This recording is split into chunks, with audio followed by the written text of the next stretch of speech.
I did not. I didn't see the second link. Okay. I'm hearing myself an echo. Sorry, There it is is. my alarm Ooh. going? Everything's So- Should I? Mine's should working mute- now. Video Ninja, right? Oh. Okay. So we mute. If you mute Video Ninja, it stops echoing. Okay, and then we'll hear the music Unless- through Zoom, right? I don't hear No. anything now, but Rory, Yeah, I can don't you either. mute us in Video Ninja? And then leave the music playing? Well, it depends on where he wants it piped to the stream. If he has it set up to True. get it from. I don't know how technology works. You fixed this last time with Phantalore.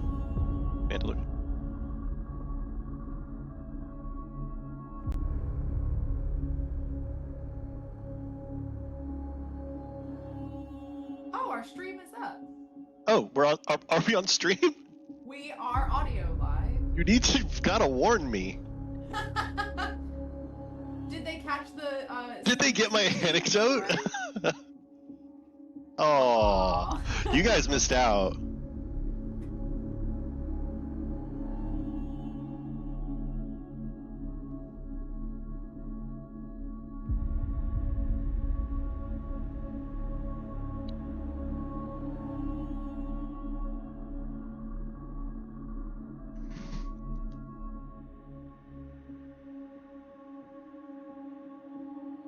Yeah, where's that ding dong?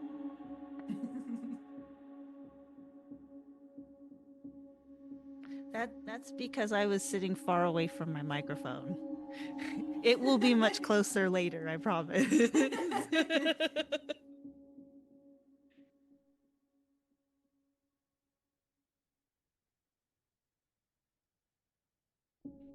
It's called Black Evergreen by Bear. If you want to go buy the exact same one.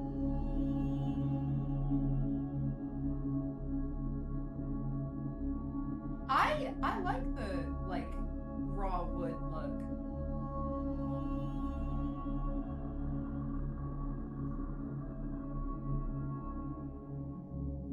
I have my. You can't see it right now because my lights are off. But in between the slats here, I perfectly positioned my mannequins so that they're always peeking through these. Specifically because they scare my therapist, and I think it's funny when we're on video Why call. I love you so much. There's two of them back there. They guard my door. I would ask where you get your mannequins from, but Russell's immediately going to be like, no, no, no. Yeah. We just don't have enough room. It's crazy. Yeah. He's already over my haunted clown doll that I have in here. So my wife's mom is very incredibly eccentric, right? I mean, she spent most of her life at Grateful Dead concerts and stuff, just like totally covered in tattoos. First time I went to go meet her, I walk into their house and she still has her house decorated for Halloween, and it's like July, and I'm like, oh, that's interesting. And my wife is like, no, this is all the time. Are you I'm like, describing me? So I go to use at one point, like we're talking, I go to use the bathroom and I walk into the hallway and I turn and it scared me so bad.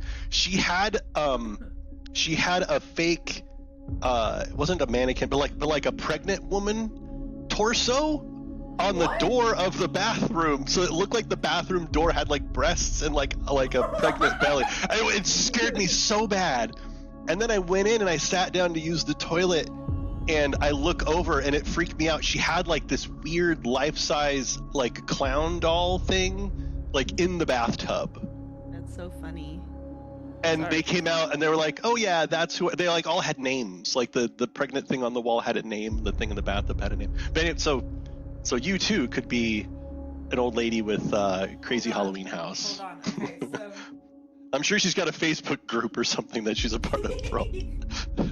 yeah.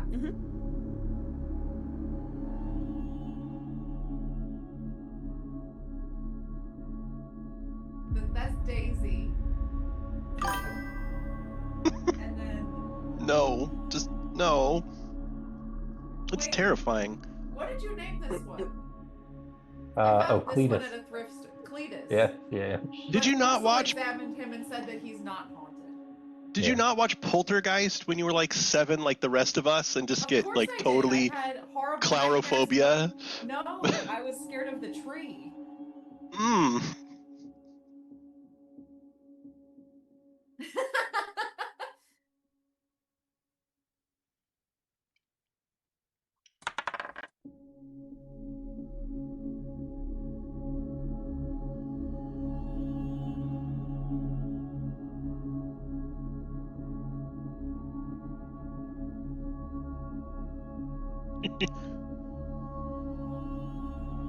What do you want, like race and class? Your cameras are wild. Every box is 6 of us.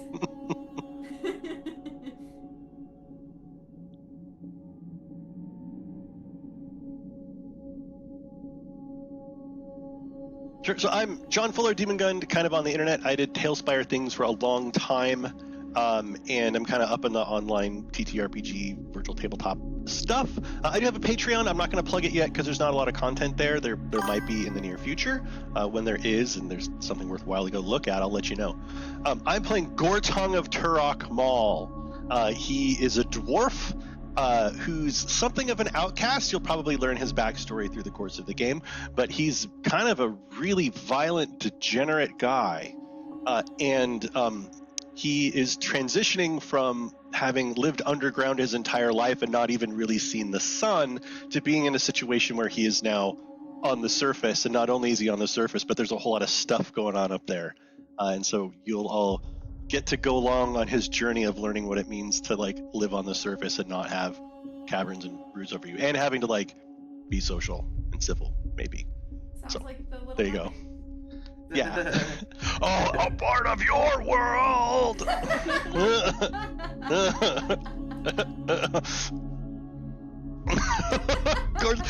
Oh, my kids are gonna love that reference. I'm playing a dwarven barbarian merman. Sort of. Well, I'm Christine, or you can find me across the internet as Slumberjane. I'm not doing anything right now, so you can just see random things that I post if you want. And to piggyback off of that, I'm playing Vanessa, the actual mermaid. No, she's a Triton that's was born and raised into this situation and has never seen the ocean before. She comes from like a caravanning background, so she's been all around the country, just never to the edge where the waters are. Yeah, and that's it for me. I'm not funny like John.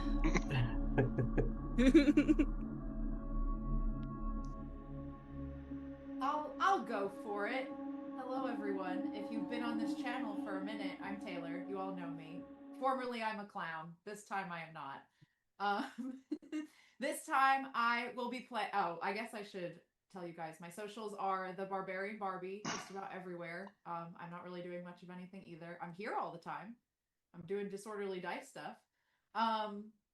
And yeah, I will be playing Nixus, who is a tiefling bard. And honestly, I kind of want to introduce you all to her in-game because she is more fun as a character than I think to describe her. So I'm very excited.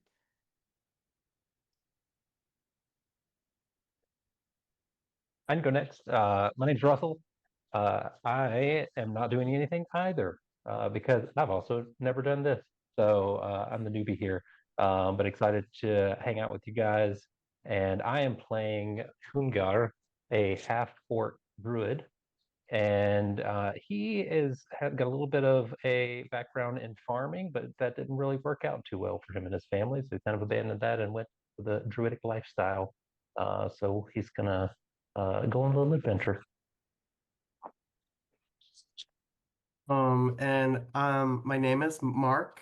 I'm on the internet a lot as doing nerdy things, a lot of Pokemon stuff on my Instagram, which is _Mark_views.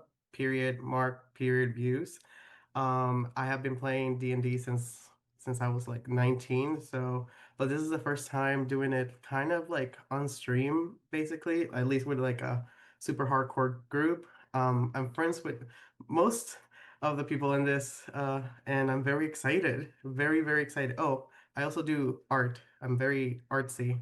Um, and maybe you'll guys see some character art soon.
Realized I matched my background a little bit, but that's okay.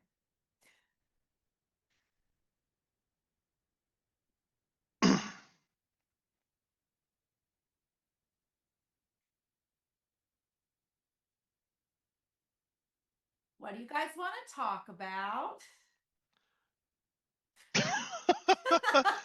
I have an excellent I have a spinach mousse recipe if anybody would like it. Oh. That is totally what I intended to make.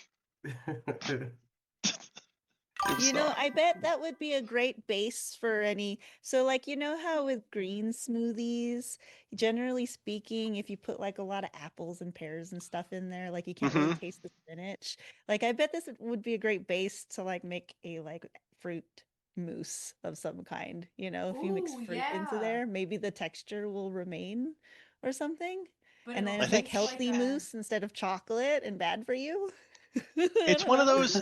The color I think is a little off-putting. It's like bright, like that's the like. This is a beautiful, delicious, fruit mousse that's green. Like It's like maybe if you grass. piped it on something. I think that you Oh. should just work on like a recipe book, but it's all just to get different types of food that exact consistency. And just I call should it make. smoother than smooth. I have a whole bunch of recipes that I call my ugly food that I have to make when my wife is like not looking. Mm. Because like What does she do? Like nice plating or something? no, it's just it's food that probably shouldn't be mixed and a humans should not be eating, but I do. So my grandmother when I was little, for every birthday, she would always ask me like what kind of cake did I want, and I would tell her I want corned beef and cabbage. Like that was, I mean, I have always Cake? liked like very like vinegar and like savory food. I've never really been super into like cakes and stuff. You might be Filipino on the inside. My wife thinks that there's something wrong with my nose or my brain. What kind of cake do you want? Corned beef and cabbage. Corned beef and cabbage, Grandma. She's like, okay. You can come to the barbecue. We'll find out. Got all kinds of stuff you can taste. Watermelon salsa. What? Yeah, that sounds so good, doesn't it? That I had some hot sauce once that had some weird watermelon base that I like laughed off as being funny, but nah, it killed me. Do you It was guys so pickle hot. your rinds? Do you pickle your watermelon rinds? Because if you don't pickle your rinds, you should start doing that. Because the whole watermelon is Ooh. edible, and you should be eating that. Don't waste any food. Not in this economy. Do you peel it or?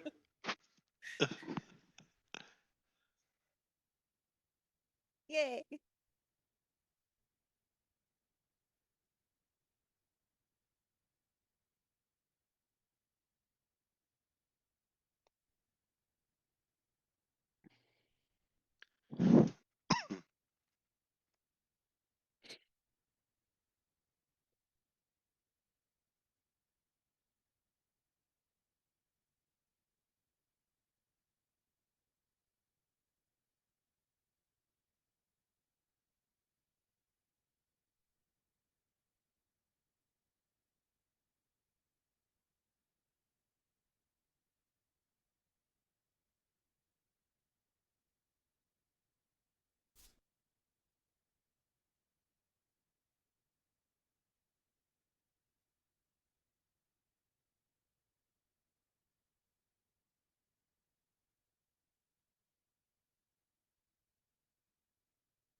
I think probably like maybe a couple of weeks.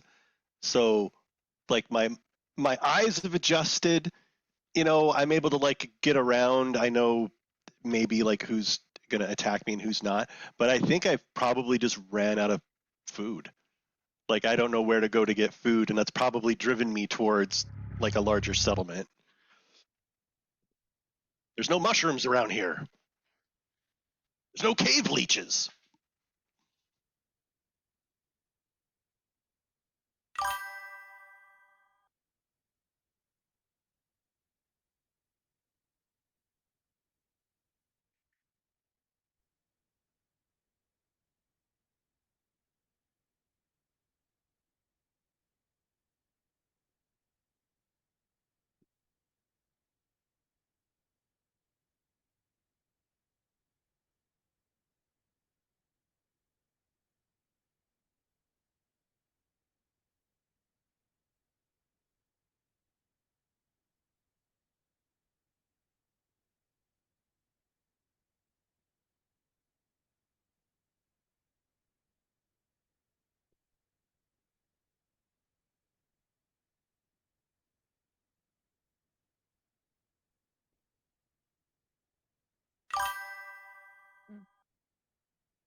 Okay.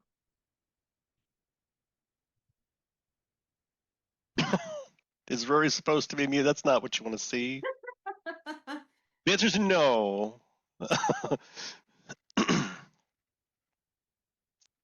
don't know. We can hear you. Can you guys hear us? I can hear you just fine.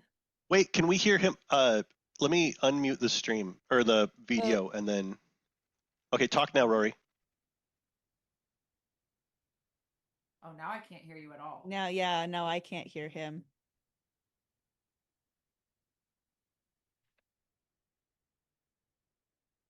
We can hear you on Zoom, but you are not coming through video.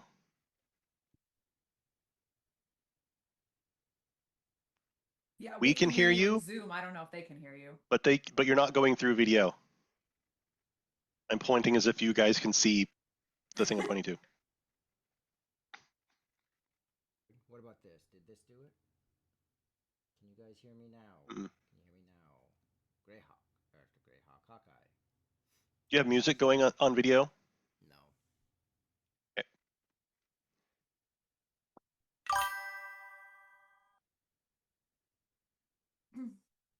Really? You'll just have to yell the whole campaign. Say something. Say something, Roy.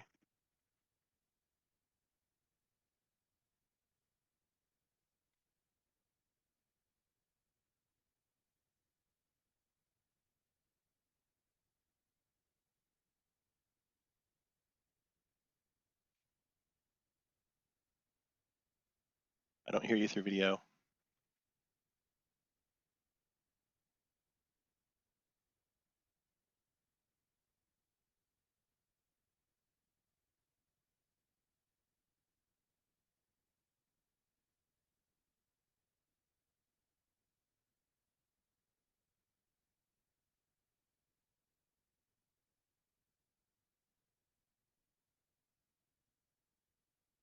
All of us?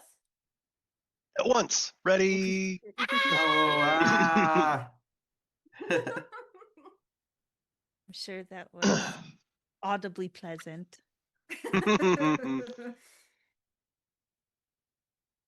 How about what do you want to say?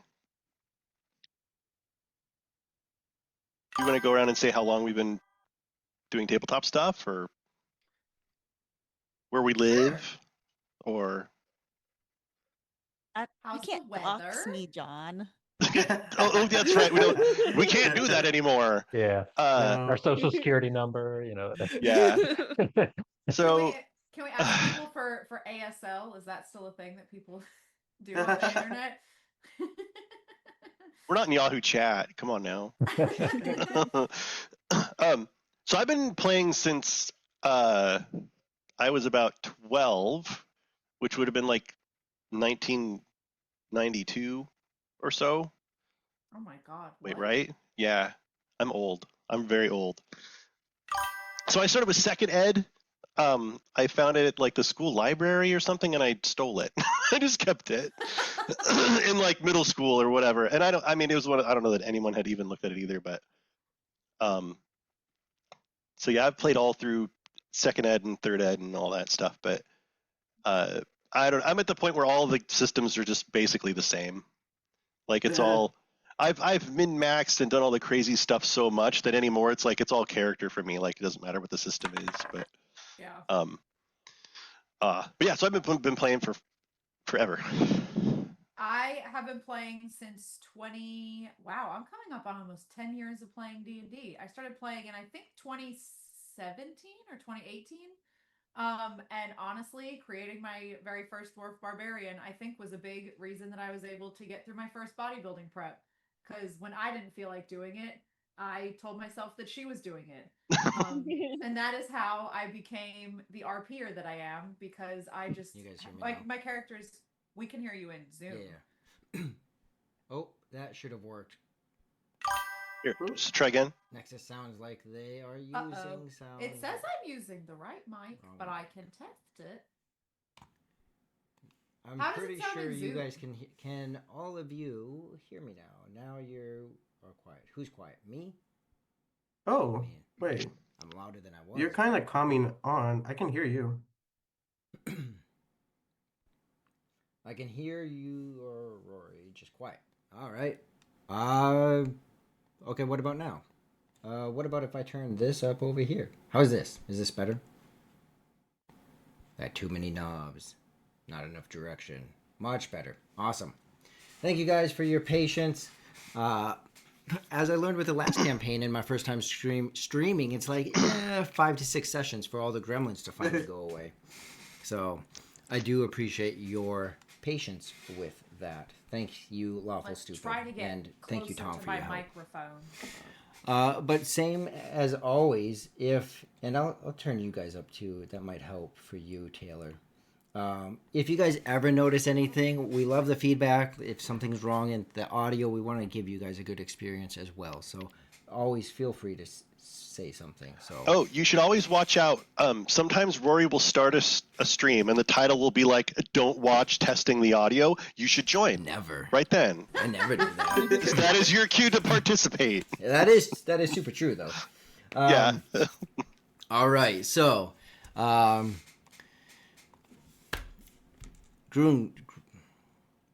Gortong, you approach the desk, being directed in by this red dragonborn. Again, just a matter of fact, like, get going, get through. He has no time for anyone. When you approach this desk, it's a stone-heavy desk. Everything, a lot of the environment around you is very stone driven, and in some way familiar in that way, but still this paradox of the sun. And so as soon as you pass into that gate, you see the drake, the red drake to your left. And to whatever extent, for all of you, play up what you may or may not know about these creatures.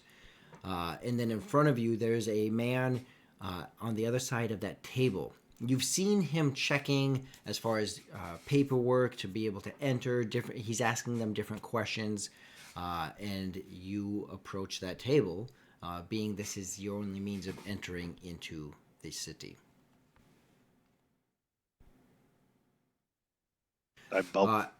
And Mark, walk up to the guy.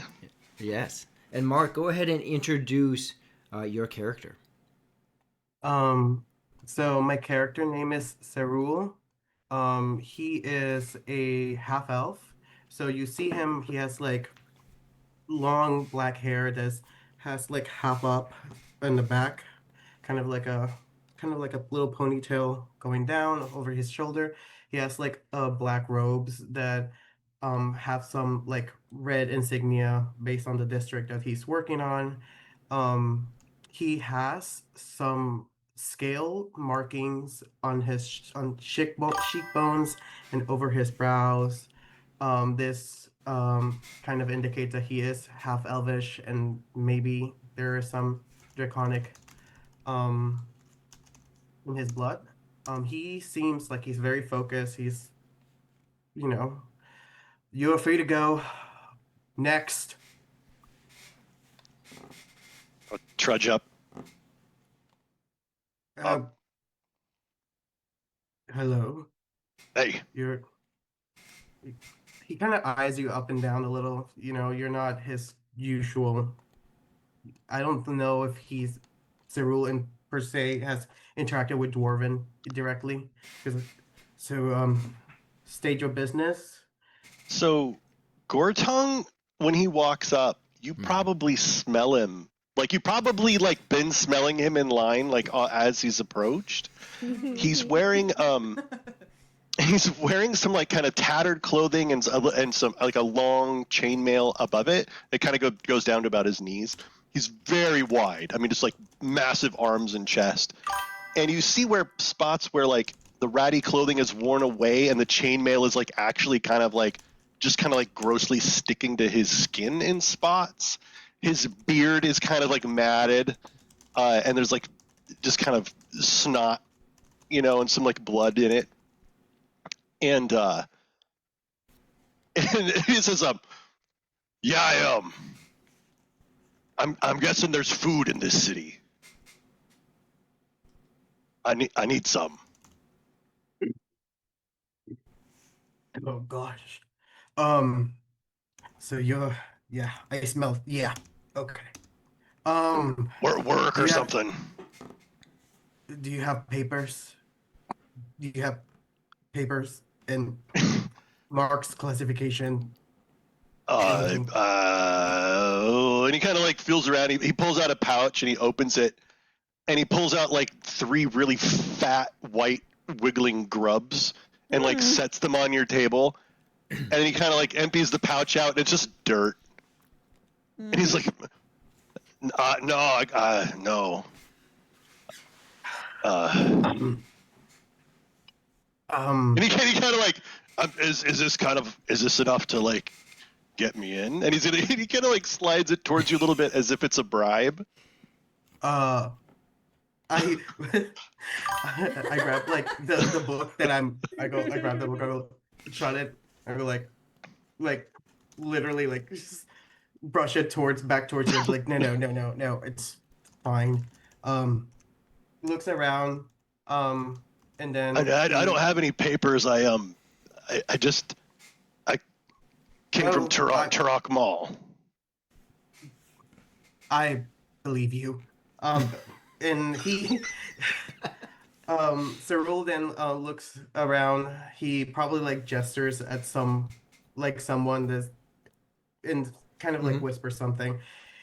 You will need papers to be in the city, otherwise you're definitely gonna be stopped at any corner with that stench. I need you to go to the paper off and get to get your papers. That would be, and he points to like behind him. There's like a staircase that leads all the way top to the cliff that we're kind of like in. Go up to the office, get your papers, and all settle down, and then you're free to like roam. And also, respectfully, just do something about the stench. What stench? You may go. And he grabs his grubs and puts them in his pouch. During this time, the Drake actually brings his nose down. For everyone being so repulsed by you, this Drake is actually quite interested in the various smells upon you. As you start to walk away, you just see it. All right. And you're able to pass through. And like you've been seeing, it's a big, almost looking like a valley. It's not a valley, but it's just this big path with cliffs on both sides. There's the staircase that he was pointing to. You're able to see it from back where you were. And some large mechanism that's all the way down at the end. And so you start to pass by, or did you do anything, Gortung, before you passed by the desk? No, I passed by him and head for over by the stairways. I'm kind of looking around, just taking in the sights. Awesome. All right. And Next. Nias. You hear him call next. It said Nias, right? Nixus? Nix. I'll get it.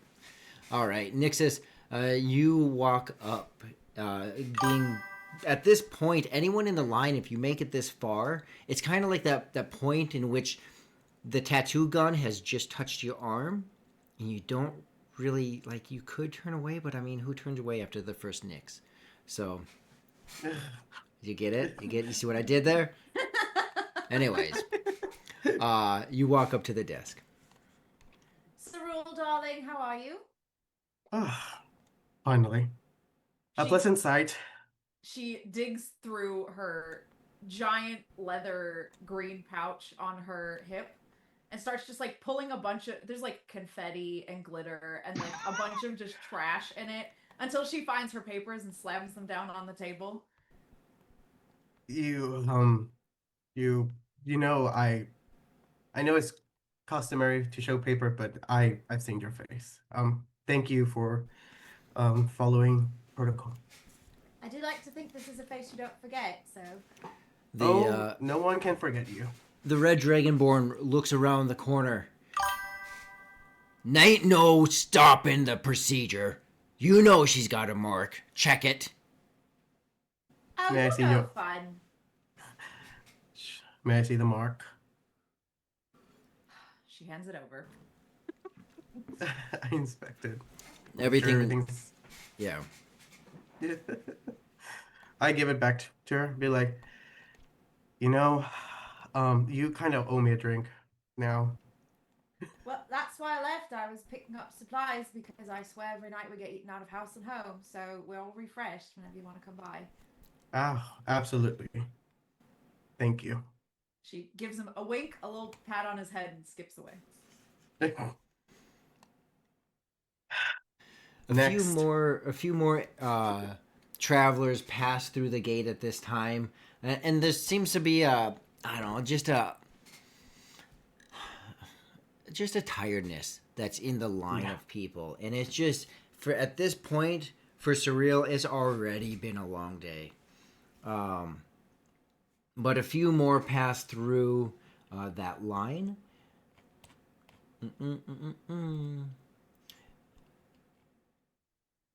Here we go. Sorry, guys. Okay. One of them, the next one is just an exhausted traveler. She comes up, new, but she has her papers. They're not from this city proper, but they do check out.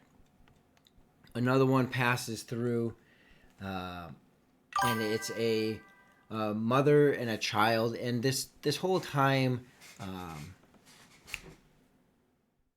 Nessie, you've been seeing this mother and child, and she just has these. She stays quiet, but she's trying to keep her child quiet. Just saying things like, "Don't draw attention, not today, please." Just, and she's trying to calm her, and the child is staying calm, but and you just hear her, just let us get through, just let us, and you feel and hear the tension that is all around you.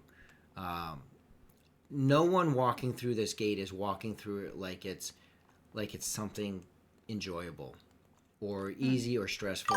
You get the kind of impression that and Nessie, you've been to some other areas, and you understand that just because you have the right proof doesn't mean it actually matters. So sometimes you've seen that kind of thing, especially, Nessie, as you've traveled to other places. So you start to see this and pick up with this mother and child. So a few pass through, and then Nessie, it is your turn.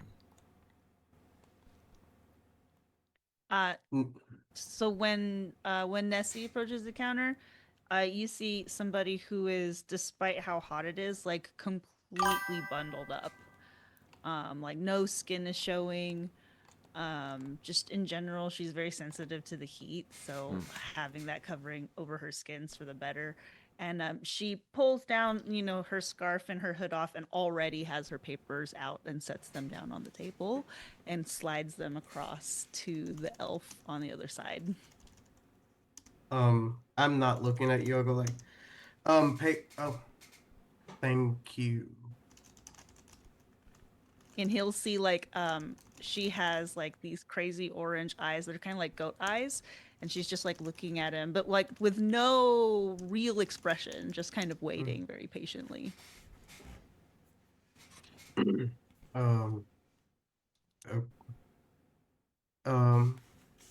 State your business. Just passing through for some supplies. Okay.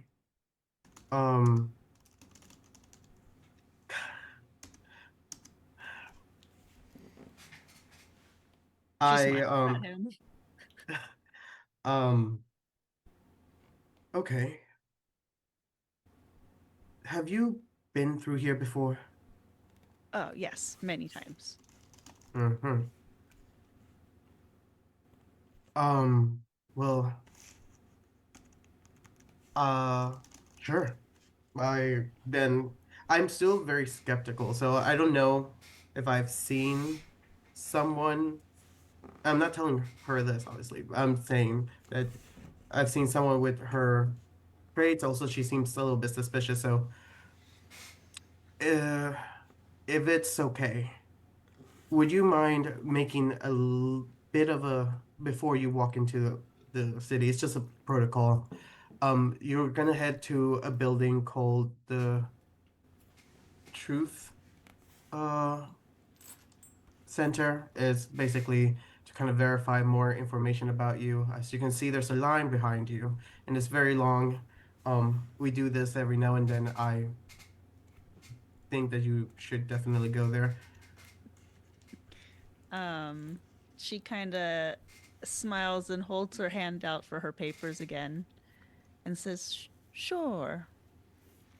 And you recognize what he's asking of you, basically to just have your papers looked at, and not that they're forged. You're not getting like that he's questioning you that way, just that they're expired or that you just need to go basically have them validated. At the same time, you are picking up on the fact that there's just such a long line behind you, and he's still got to get through them all, and it's just like, can you? And so, and and it's natural to be suspicious of fishy-looking people. This is the TSA. Oh, please step aside.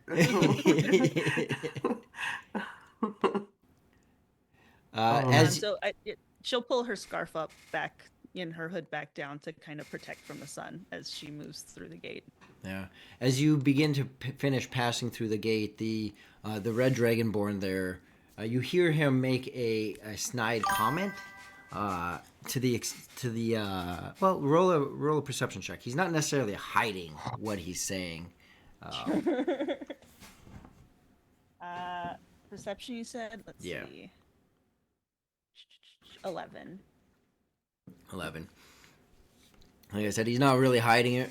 The general population of anything dragon-esque is always been this so what are you gonna do kind of attitude. You just hear him, there's an inn over there I could welcome you to, as you are passing by him. It's just a comment as you're crossing his path. I think that she's just gonna keep walking as if she. This is a very loud area, I'm assuming, and even if he's not trying to hide it, because there's a lot of people here. Can I assume that? Yep. I think she's just gonna be like, "I didn't hear nothing. I didn't see nothing. Moving on." Absolutely. Cerule, on the other hand, will is the Dragonborn a superior? Yes.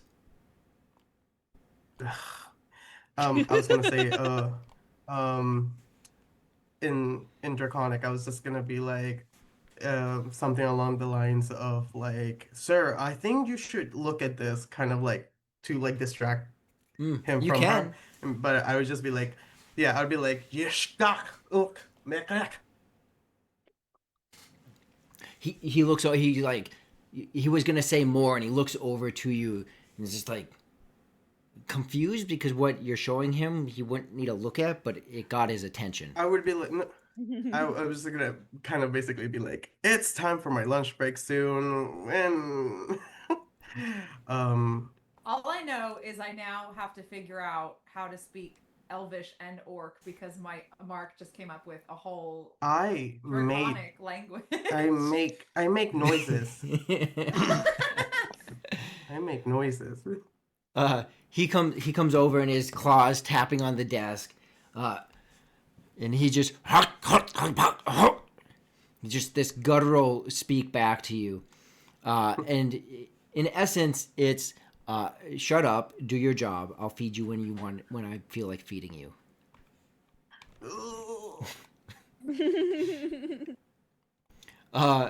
He then takes a new spot, watching you a little bit closer than he previously was watching you. And you work with him or work under him routinely. You've held this post multiple times. It's often with Harok, this officer, fairly often. So you are aware of him and his mannerisms and kind of how to play that game like you did. A few more NPCs go through. While they're passing through, is it Hengar? How do you say your name? Hungar. Hungar? Yeah. Hungar. Okay. Hungar. As others are passing through, and as this has been going on, the day is definitely stretching on. It does tend to take some longer than others. Those more nervous. There is an old man who is really struggling with his cart. You see a lot of people just passing him by, not paying any attention to him. A very common thing. Now, Hungar, can you introduce yourself? I forget. Have you been above land for a while, and what do you look like? Yeah, so he has been out and about. He kind of avoids going in to any large concentrated areas, so trying to stick more into the wilderness areas as much as he can. But he's coming in today because he just can't make the supplies work anymore. So got to get into the city and got to refresh. He's fairly tall, so he's a half orc, pretty muscular build. He looks like he's covered in quite a bit of dirt, like he's just got done gardening every second you look at him. But he has a little bit of a smell, probably not competing with the previous one that just went through, but a little bit of an outside smell.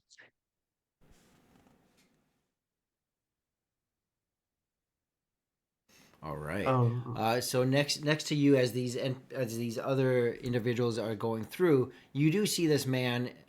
His cart seems to have a broken wheel on it, so he's really struggling to get this cart moving. He looks either really worn by the weather, which a lot of people are, or he's just very much an elder and having trouble moving this cart. Do you move past him? Do you help him, or what do you do here? So I would just come up beside his cart to the broken wheel, and then it looks like pretty fragile. So I'm just gonna like remove the broken wheel, put it in the cart, and grab the spoke and help like him carry it along to get up alive. All right. As you do that, a couple other people just don't care. You slow down, they pass you by. Like, this is not a very pleasant kind of place. So a couple people pass you by. As you get that wheel in and pick it up, you see he's very thankful. He looks to be human and just beaten down. And so as you do that, another individual, as she's passing by, she bumps into a few different people. Just, I'm sorry. And she bumps into a handful of you as she's passing by. A couple others pass by, but as she does, she goes, I'm sorry. I'm sorry. She actually then backs up. It just seems extremely nervous to be in this area. much like many of the others, like that mother and the child, and others who are just like, this is just a sucky spot to be.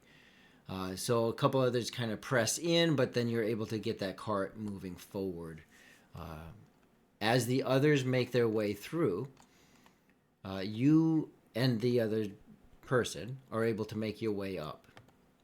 You and that elderly man make your way up after all these other individuals have made their way through.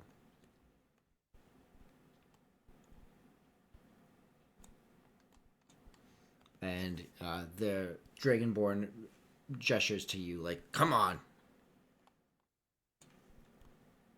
So I approach the desk. Papers, marks on you that I have to verify. Yes, I have my papers. And I slide over what look like to be official documents. They're just very dirty. They've obscured some of the text. Sure. I file them in, I check, verify them. Surreal, hand them back to you. as you're looking at those papers, you see that the Drake just,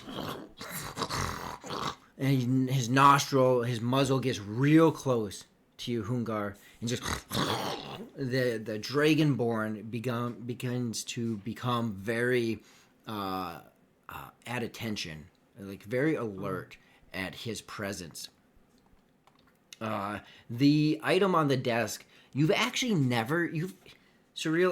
wondered if this item actually works. You've never actually seen anything happen with this item. You've been told that it monitors marks, and you know that the Imperium manages them and distributes them according to their desire. So you've been told this does. The Drake begins to just, if he had feathers, they would ruffle. And that item begins to flicker. And then suddenly it stops, and it's the color white.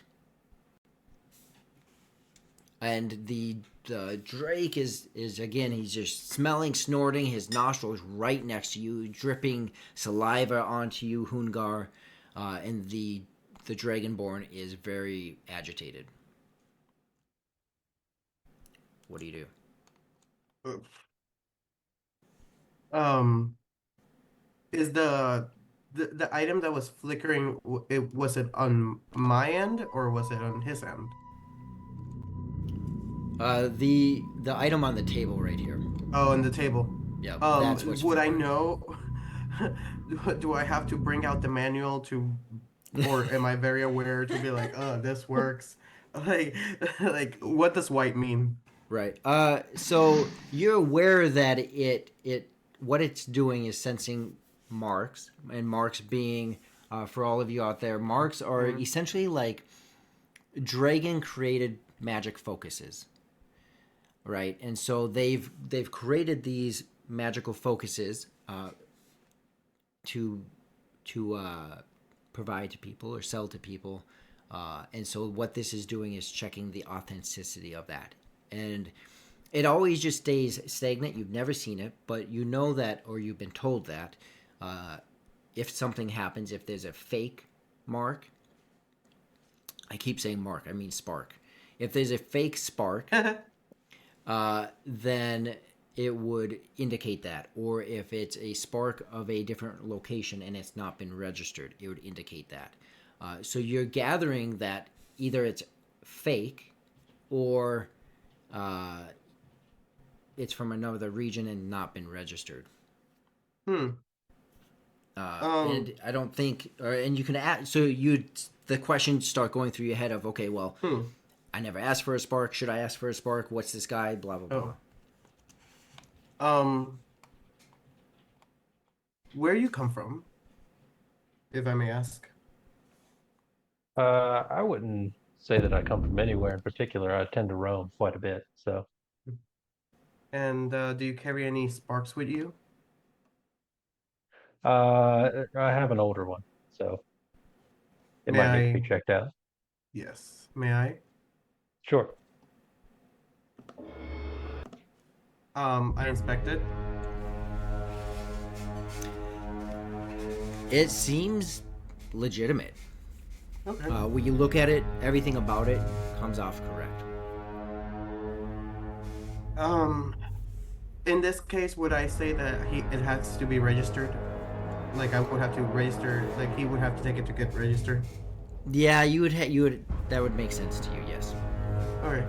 Um, seems very legit. However, I would recommend that you take this to get registered before you roam around the city. You do not want to get stopped with an unregistered mark and spark.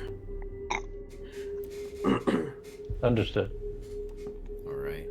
As he passes by, the older man also, and subsequently each person then, Surreal, each person passing, it keeps tripping. None of the rest even have sparks on them. You question them, your day just got even longer. Over the course of the next 20-30 minutes, another one comes through. The sensor goes off. It registers white. They don't have a spark. Next one comes through. It goes off. Registers white. They don't have a. And finally, the officer just. And essentially, we're closing the gate. Shut it down. This thing is broken. That's what you hear him say, Surreal. I go like, Nice. you don't have to twist my arm. And I get up. I then start working on telling people that the gate is about to be closed. I don't know how to close the gates. Or maybe I do. Yeah, Mark doesn't. I don't know. Surreal Cyril does. Yeah. Yeah. How do you say his name again? It's like cerulean, so it's like Cerule. cerule. Cerule. Yeah. Okay. Yeah, he knows how to do it. Beep up boop. I close the gate. And then obviously I walk behind the Dragonborn, kind of like at his disposal. Be like arms behind my back, waiting for any orders or Yeah, anything. and he just releases you for the day. He grabs the sensor, he puts it under his arm, and he's just frustrated as I'll be. And he grabs it. He's just cursing up a storm, and he just shoos you away, just releasing you to go wherever you want. Under my breath in Elvish, I go like, ugh, finally. But before I do, I kind of want to make sure that a certain fish person made Okay. it safely to her tooth inspection. Okay. So I make my way towards. Okay. Go ahead and roll a perception check. She's been through now for a little while, and see if she stuck around the area, if she went further. Just see if you can find her. Perception. That would be a 10. A 10. All right. For those of you that have already, so for the three of you,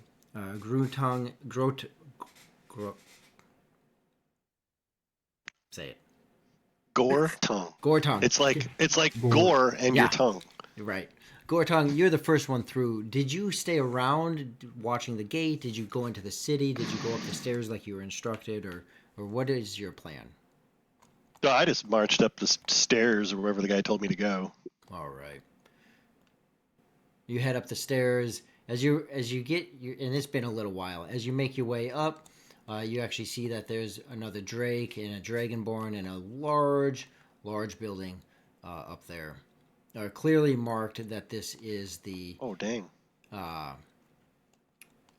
Ministry of Labor. Can I get a stonecraft check? Like, how well constructed are these buildings? Yeah, go ahead and roll a. What would that be? A nature? I don't know. Let's go with nature. Why not? 15. 15. Very well. It's rather impressive. they seem to be like in every way they're well crafted. The stones are placed well. They're sturdy. The foundation's perfect. It seems to be very, very like regimented and efficient. Okay. Yeah, I'll stick my head inside and kind of look around, and then walk the rest of the way in. All right. As you do, as you enter in, your eyes adjust to the darkness, back to your more natural, desired ability of seeing. So you're up there. Down below, there's a couple others of you that passed in a bit sooner. That would have been Nessie and Nixus. Nixus? Nixie. Nixus, you were the next one after Gortong. So did you continue in? You know the place very well. Did anything catch your eye as you're walking in, or what's your agenda? I likely would have caught a whiff of him on the way in. So I would just be walking my, normal path straight in and then kind of stop, look him up and down, and keep walking. Okay. Are you heading to your particular destination, or are you hanging out? You know the place well. Nixus. I am saying that right? Yeah. All right, Nixus. You know about the mechanism down here, the larger market. Nessie, the Ministry of Truth is what you were pointed to back here. You've been to those at other places, checking out your papers, and then you're aware of the Nixus, of the housing, the Dragonborn barracks or housing, as well as your establishment. Is that where you're heading? Are you hanging out in the market, or what's your plans? Yeah, I would probably head back to put down the supplies that I bought, and then might venture back out. It depends on if it's busy and who needs what when I get there. All right. And then what about you, Nessie? You're the next one in. What's your agenda? So, she's probably done this a million times at a million different cities. I'm curious, is there something? I feel like some cities are more secure than others, and she can feel that out a bit. Mm-hmm. Did I receive, or am I in any indication that the Truth Ministry is going to be expecting me, or is this one of those cities where they say that you should go do that and I can actually just go off and not really? Is this a strict city, or is this one that it's a little bit more like they let you in, you're probably good? Yeah, from your initial assessment, you would say that it's definitely on the stricter side. Okay. Go ahead and roll a history check. Sure. Whoa. Sorry, it almost flew off the table. I don't have a 13. 13. So you're not exactly positive. It definitely comes off more on the strict side. Very rigid, very efficient. But you also didn't see a runner, right? Someone to carry the message. So unless they have some magical means, you can assume that there's some leeway in time. I think that I would rather not give that guy another reason to harass me, so I'm gonna go to the building. All right. So you make your way through. You see this market. This market is packed full of people, and it's the same type of people you saw back there, where a lot of them are just scraping by. A lot of them are just barely making it, but there are some who can afford a bit more. Ones that have traveled, you're able to pick up on them a little bit more as a traveler yourself. So you make your way through the market and back to the Ministry of Truth, basically just a bureaucratic paper file workplace. Um, and then as you go back there, you see buildings behind it, a building off to the side, and presumably an inn, a tavern, and an inn over in the corner. So you're moving back there. Yeah, I'm just gonna head to wherever I was directed to go, and Perfect. not trying to stir up anything right now. All right, and then Cyril. You gotta remind me of it. I'll get it. Cyril? Yeah, yeah. Okay. If it's not, I'll get it. You just gotta keep reminding me. I'll get it though. No, you're good. You're good. So you had a 10 perception. You don't see her, but you do know where you instructed her to go. So you'd imagine by this time that if she went there, then that's where she should be. Right. What would you like to do? No, I am heading towards there. Okay. I kind of like want to basically make sure that one, she made it there safely, considering that she is not the usual like type people that you find in the city, and that she might find trouble. And two, kind of to slightly apologize to her after work for obviously assuming that therefore she needs to be inspected just because she looks different. Because let's be honest, telling a half elf to do that is kind of like, the call is coming from inside the house. So I'm just saying, I'm just saying. All right. So as you make your way, each of you have dispersed throughout this city, and what you see here is just a fraction of the full. Again, this is a major city within this province, and so Gortong, you make your way up there, and go ahead and you walk in, and you see the Dragonborns, and you see various ones. Typically, that's what you're seeing. Every now and then, you'll see, just like you saw at the gate, where they might have an individual that they're commanding around or pushing around, whatever the case is. You recognize the dominance in the area, right? And you quickly assess who's in charge and who's not in charge. Come on, why are you here? I need papers, I guess. Papers for what? I don't know. You looking for work? If you're not, you're in the wrong spot. Why are you here? Well, I mean, I'm looking for food. If I have to work to get the food, then yes, yeah. You definitely do. I don't know why you'd come here if you didn't think you needed to work. And they just harass you, just busting your chops, giving you a hard time. So, what kind of work are you looking for? We got mining. What are you good at? What are you good at other than mining? You know, I kill things real well. If you need things killed, sign me up. You just I see can mine them, though too. You see him give you a look, kind of like, you're talking about us? Like this automatic paranoia kicks in. I don't know, if there's some dragons you want dead, sure. Whatever. You see him scribble down, hand it off to another person, and you're not ignorant to suspicion or people basically tracking you. Not like you clearly just did something that they didn't like. So he hands it off and says, "All right, mining brick. You good at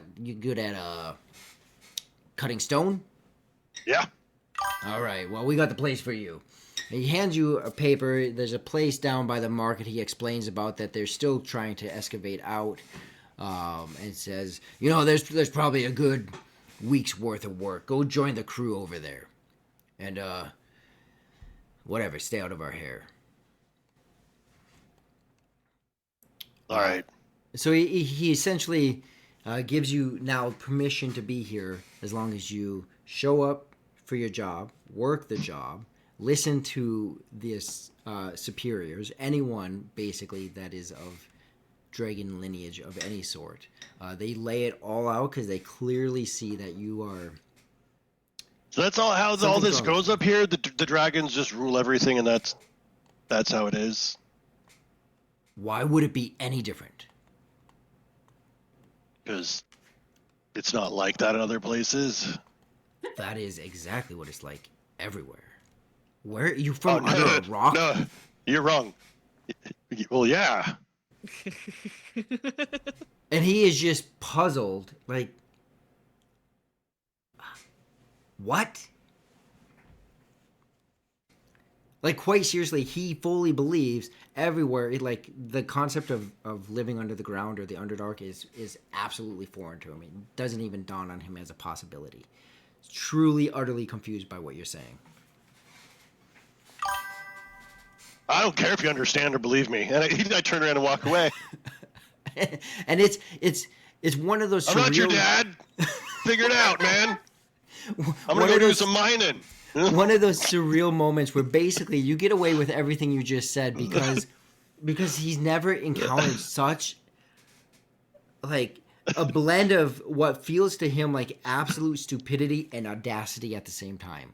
Like what just happened? Get out more.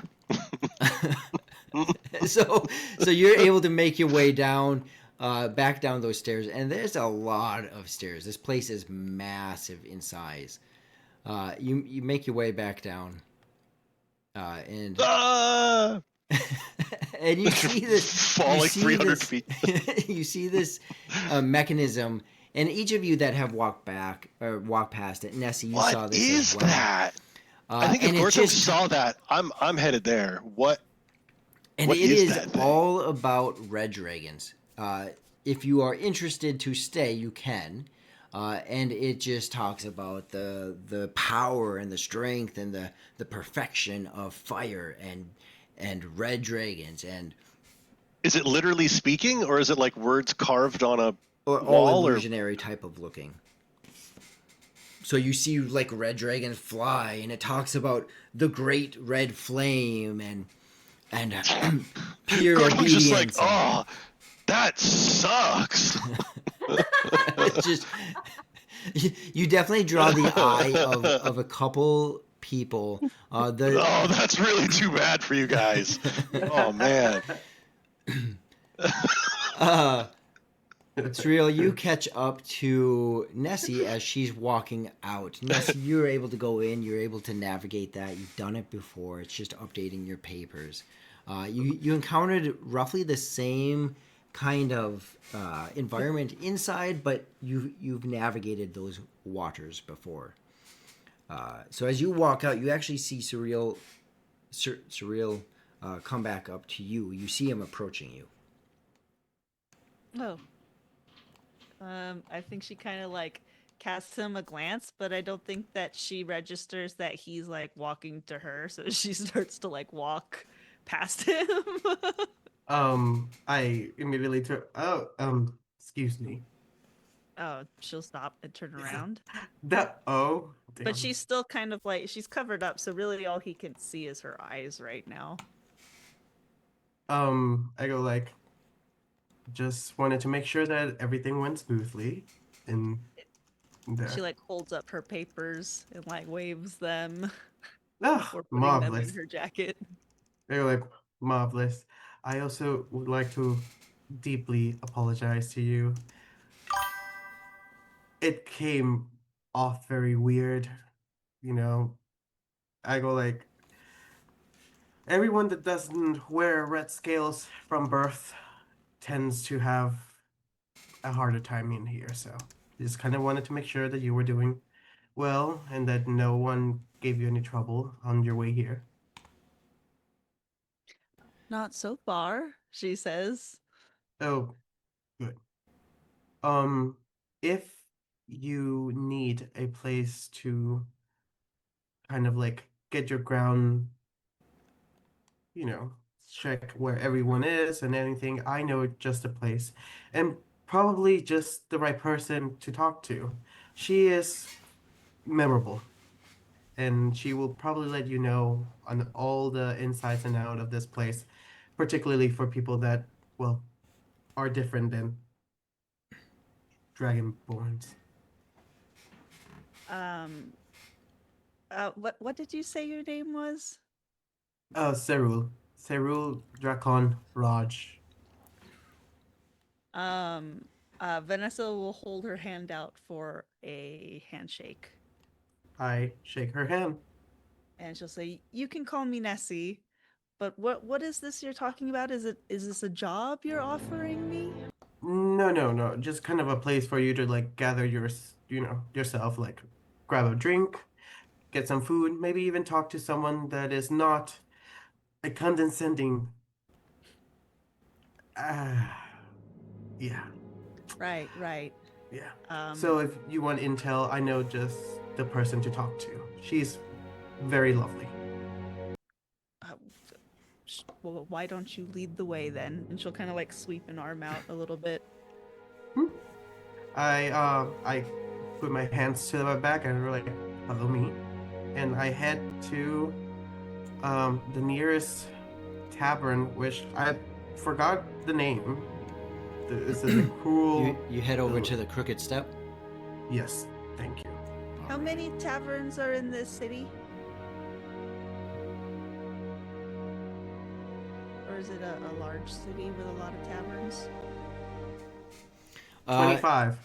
25. There's 25 taverns. I have a lot of name generating to do. They all have one stool, right? That's the. And they're all right next to one another. Yeah. You just go down the bar hopping. Yeah. These dragons have weird laws. Gortung,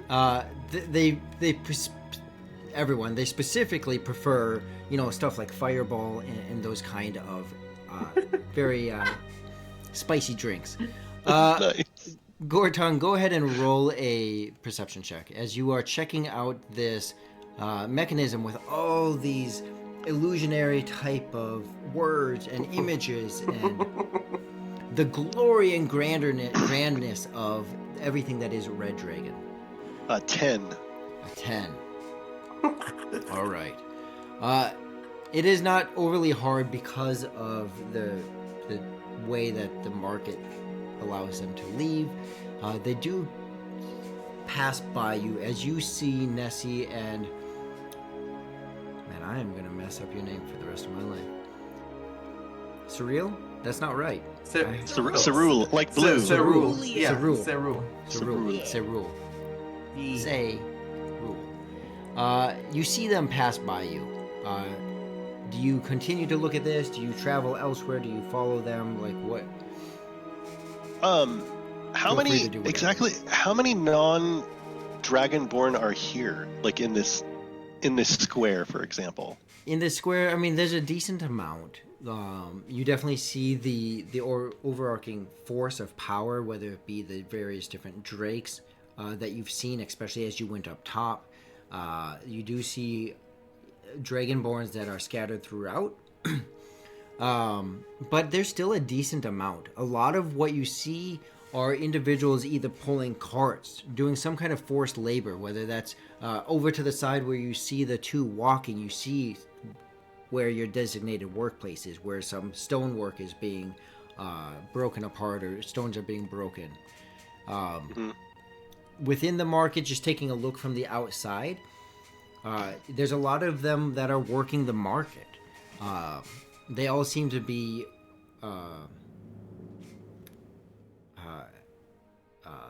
poor or not well off. But there are some that seem to be well traveled, that are even not Dragonborns. I would say that is probably like 70% just in the area that you are. There's more not Dragonborn than there are Dragonborn. Mm-hmm. Okay, so I see them walk by, and do I get a sense, like, is it pretty obvious that, I mean, I literally just read a history of how red dragons have subjugated this entire... Yeah. I don't know how big this area is. And it's pretty clear that this half-elf is is under their jackboot, right? And he does not appear to be happy about it. Roll a insight. And while you roll the insight, Hungar, as you are the last one to pass through, that old man who you helped, he just comes over to you and, thank you. I would not have made it through without you. No problem. You do not seem to be from around here. No, but I think the less attention you call to yourself, the better. Yes, you are correct. That is true. I have not really been away from here, but I have to deliver, and if I don't deliver, then it is worse. So, I will try to pull the cart the rest of the way. Thank you for your help. Where is this delivery going? Well, I have to go to the market, and then after I drop this off, I plan to go to the Crooked Step. Why don't you show me to the market? All right. Well, so then he does. He brings you to the market. As you're helping him with his cart. Yes. Okay. And you just see this man he is, now that you're not under the pressure of crossing through the gate, he is weathered. You get to talking to him a little bit, and he is up there in age, but he is just, he's had a tough time, and it's very apparent just looking at him. So he brings you to this first stall here. His cart is full of various different produce. And he's very careful in grabbing it and putting it up. And you don't see him take any for himself.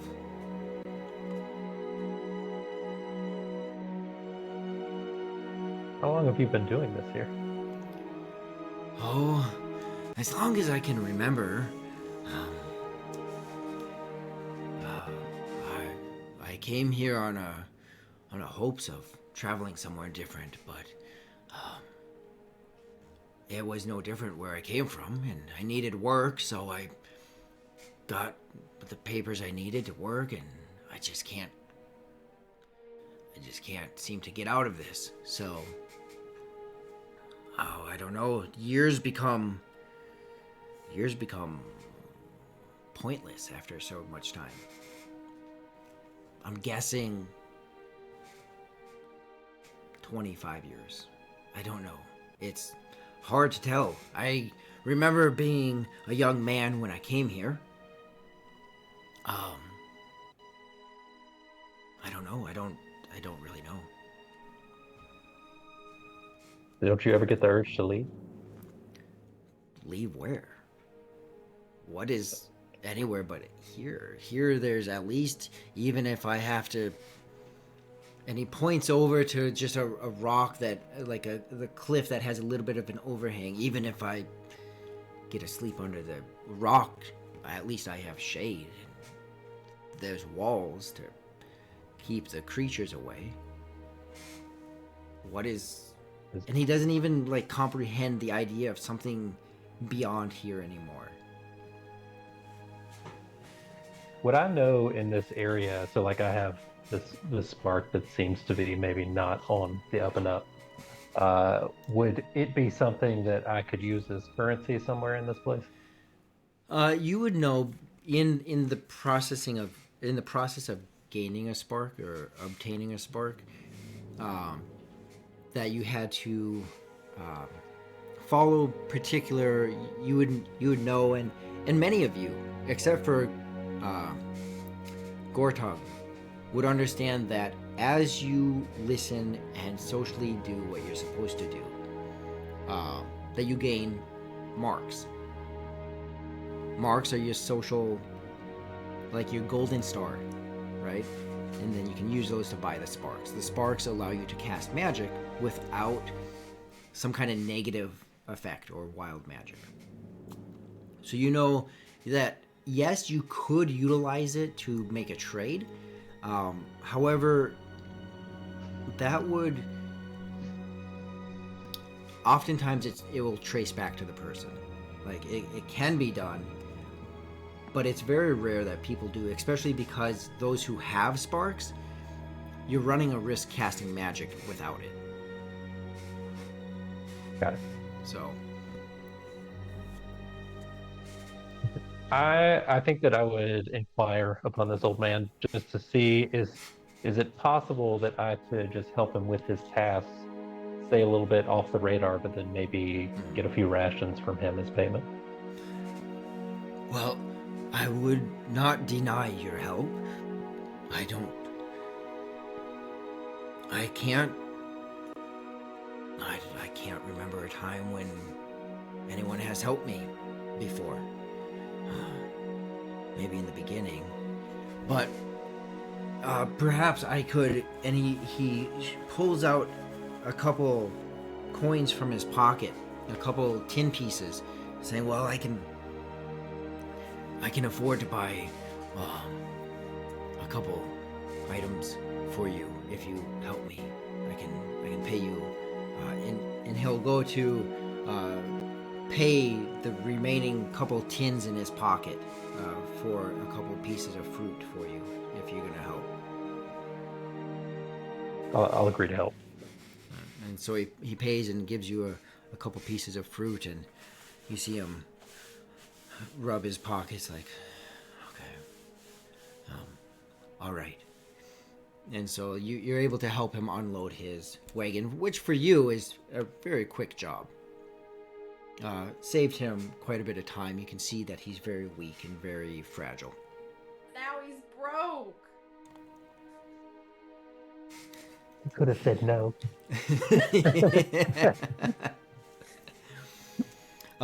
So as you're helping with that, and Gortong, you also see him, like, you're just kind of in the center of all of this, as the world is very new and different to you.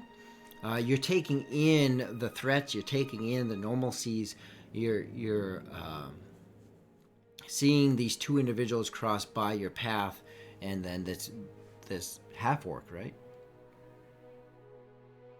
Help carry this cart with this older man. As you sit here, almost like the world is moving around you. We come back to you. What do you do? Well, so I wanted to get a read on the half elf. Yes. Oh, that's right. And I rolled a 10 on my insight. That's right. How did he perceive you?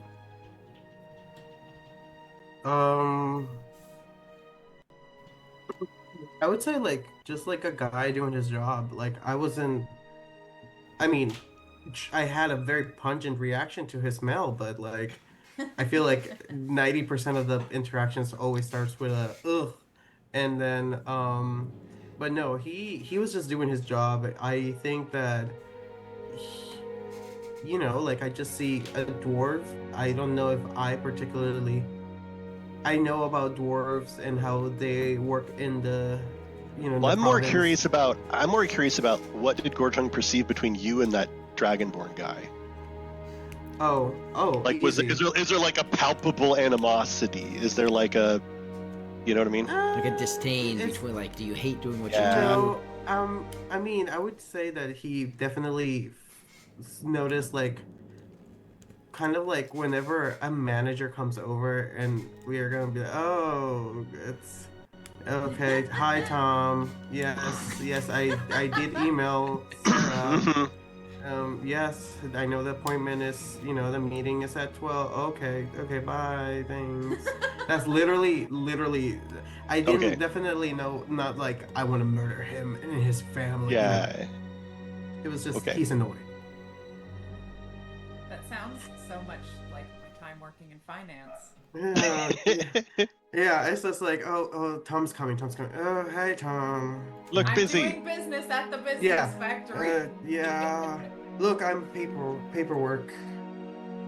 I'm like stamping paper, like, yeah. So I think it's pretty clear to Gortung that this city and region are well beyond, like, occupied by dragonkind. Like, this is full, like, unfortunately he finds himself in the middle of an absolutely locked down regime. and realizes that now that he's inside, he might not be able to get back out. But I think he probably looks and watches your group and looks to see where you're going. And are you headed to the crooked steps of the tavern or whatever?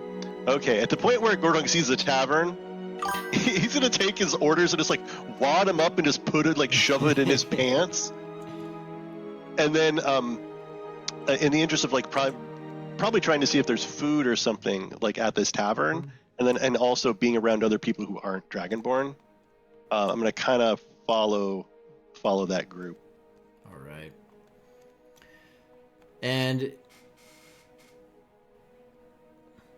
Nixus. Yeah. Yes. Nixus, you are already there.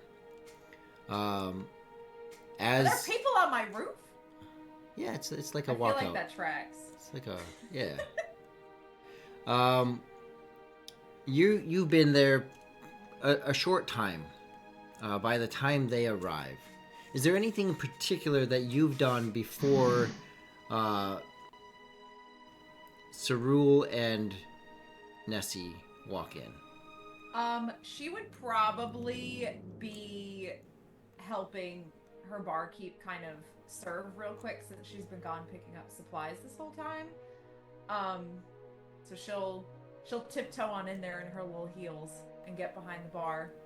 Probably, honestly, getting annoyed by the clutter behind there because it's like half ice and drink mixes and things, and half books that she's been journaling really quick in as she overhears conversations while she's walking around. So she just gets up on the bar in her heels and starts walking back and forth, like bending down to take people's drinks out while she's standing on the bar. Perfect. And you see these two walk in. One very familiar face, and then also a new one. Cerule, you brought a newcomer to me. Yes. This is Nessie, and she is new, and as you know, she is different, not scaled, not red, and ready to drink something, I assume. Would you like something to drink? She's kind of looking around. Is this like really full? Is this like a really full bar right now? Like, is there a lot of people here? It's crowded, but in the way that like a nice restaurant is full, where like everyone is seated and having relatively quiet conversations. But there are generally a decent amount of people in there. It's not loud or like elbow to elbow kind of thing. Gotcha.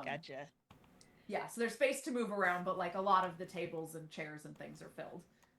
Yeah, I think she'll like, pull her scarf down so that you can see her face, and you can see she definitely has scales. It's just not the kind that you guys are used to seeing by any means. And I think she'll just she'll look at the bar and just say, water. Perfect. And Nixus on the bar, I don't think I described her yet. She is a tiefling with these like massive, ridiculous horns. They are made out of bone, so like they have grown out of her head, but it almost looks like she's had them tattooed like a teal halfway up that fades into the white that they have been the whole time. She's in this crazy, like kind of sparkly, very like effervescent kind of looking duster coat that comes down to the back of her knees, and underneath she's wearing the craziest like matching set of almost velour, like maroon purple, a corset. Her heels have spikes on them. She's got piercings everywhere. She's got the tops of her pointed ears pierced. She's got like jewelry hanging off of her horn. She's got her nose pierced, her eyebrow pierced, and her skin it almost looks gray, but she has the tiniest hint of maybe pink, and everything else about her is like a dusty purple. So her hair and her nails are this, is it purple? Is it brown? Hard to tell. But she's colorful. Nice. As a contrast, Nessie is super covered up right now. Like other than her face, you don't really see anything. She's got those orange eyes, and her lips are kind of like this, like that koi orange color. And then she's got just like, from what you can see of her face, is the blue like fish scales. I love it. Well, I'm also required by the city to ask you if you want to try the Fiery Delight or the Burning Desire, but we can just skip right over that. They told me that I have to do that, so. I didn't want to kill all the dragons until that. and with ironic timing and with no form of like etiquette, the door opens and Gortong walks in as you're offering these drinks to him. We also smell it. Food. He'll want to kind of trudge over to the bar. Ah, my smelly friend I walked past before. What can I get you? Yeah, I was told, and I pulled the wad of papers out of my pants. I'm told I can use these to get food.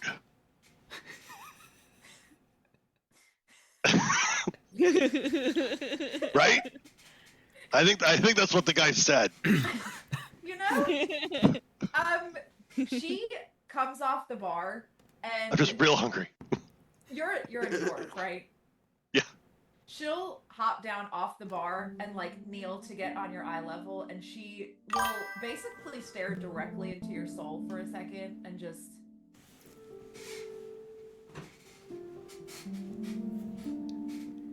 So, normally no, but from what I gather, you don't have another way to pay. I'm not in the business of letting people go hungry, so I will make sure we have something for you.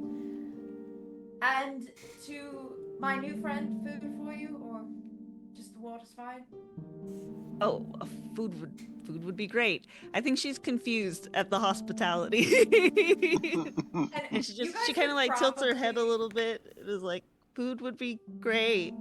You'll all notice that when you talk, if she hasn't spoken to you before, she like narrows her eyes a little bit and kind of just examines and like takes in the way that you talk and how you interact, and then she says, "Yeah, okay," and goes ahead and just goes back behind the bar. Lila, I need water and I need, I don't know, just throw something together.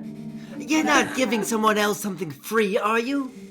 He doesn't have any money and he's hungry. You gotta stop doing this.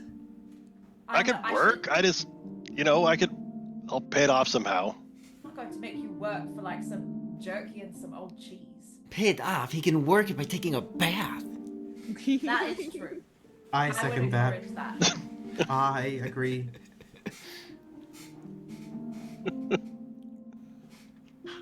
All right. So that's all getting made. You see her slip out from behind the bar. There's like a weirdly placed bookcase against the wall. And she looks back and forth. Cerule, you probably know what's happening here. She pretends like she's looking for a specific book, kind of like looks around to see who's looking at her, and real quick pulls a book and like slips behind the bookcase and closes it behind her. So, man, screw those dragons, right? Jeez. I literally feel like seriously, Gortong is literally. Gorton is like the time traveler that is just like, oh, I like went too far into the future, and it's like, wait, what's going on? And Ness is definitely like. He's like, the dragons everywhere, and everyone's just like, yeah, we've been here. Yeah. What a bunch of assholes. I go like, you do want to lower your tone. You are very loud and very opinionated about the dragons. We all feel it. We all know it. We all hear it. We're in. Well, good, I guess. Yeah, yeah, we feel you. However, why do you stink so much? Where have you been? Like a sewer? Well, I was underground for pretty much forever, and then now I came up on what you've got going on up here, and I've just been Please, traveling. please be specific when you mean underground, like 6 feet under, or like No, I was the city of Turok Kamal, I right? The domain of Clangeddon. yeah, sure. I literally, for me, he's like the hobo hippie. That's like the world is ending. The world is ending. Yeah, that's it. I go like, No, the vast forges of the Forge Fathers, the gods of the underworld, right, right. the halls of the And kings. Right. and yeah, right. And there were illithids and mind Yes, flayers and evil yes. googly You monsters. you know what I'm talking about? Yeah. Yeah, I've heard it all before. And Drow, fuck Drow. Yeah, yeah. You get it? Well, sure. Yeah, yeah, yeah. Why are you see saying it you. like that?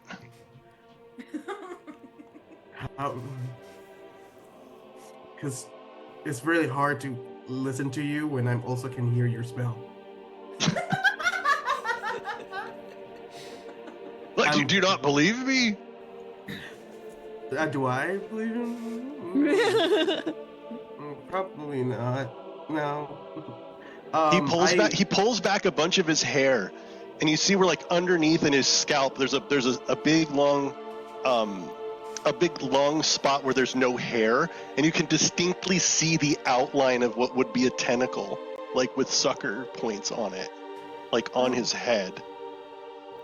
Cute. Yeah, the Mind Flayer got me there with his first tentacle, then I punched his face in before the other ones could get on me. Haha, joke's on him. Don't grapple me.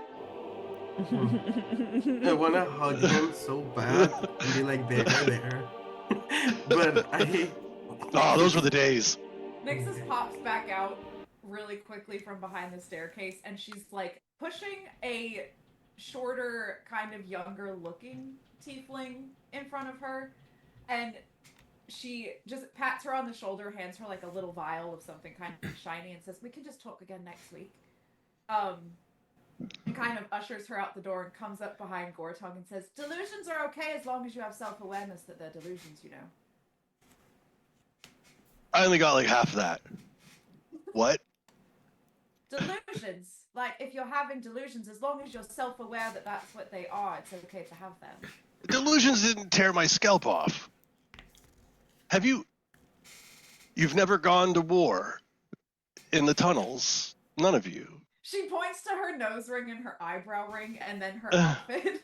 Do I look like I've gone to war? I've gone to war with many people's minds. I've never gone to war physically. Do I look like I've gone to war? we also Probably get to do. say, yes. Well then.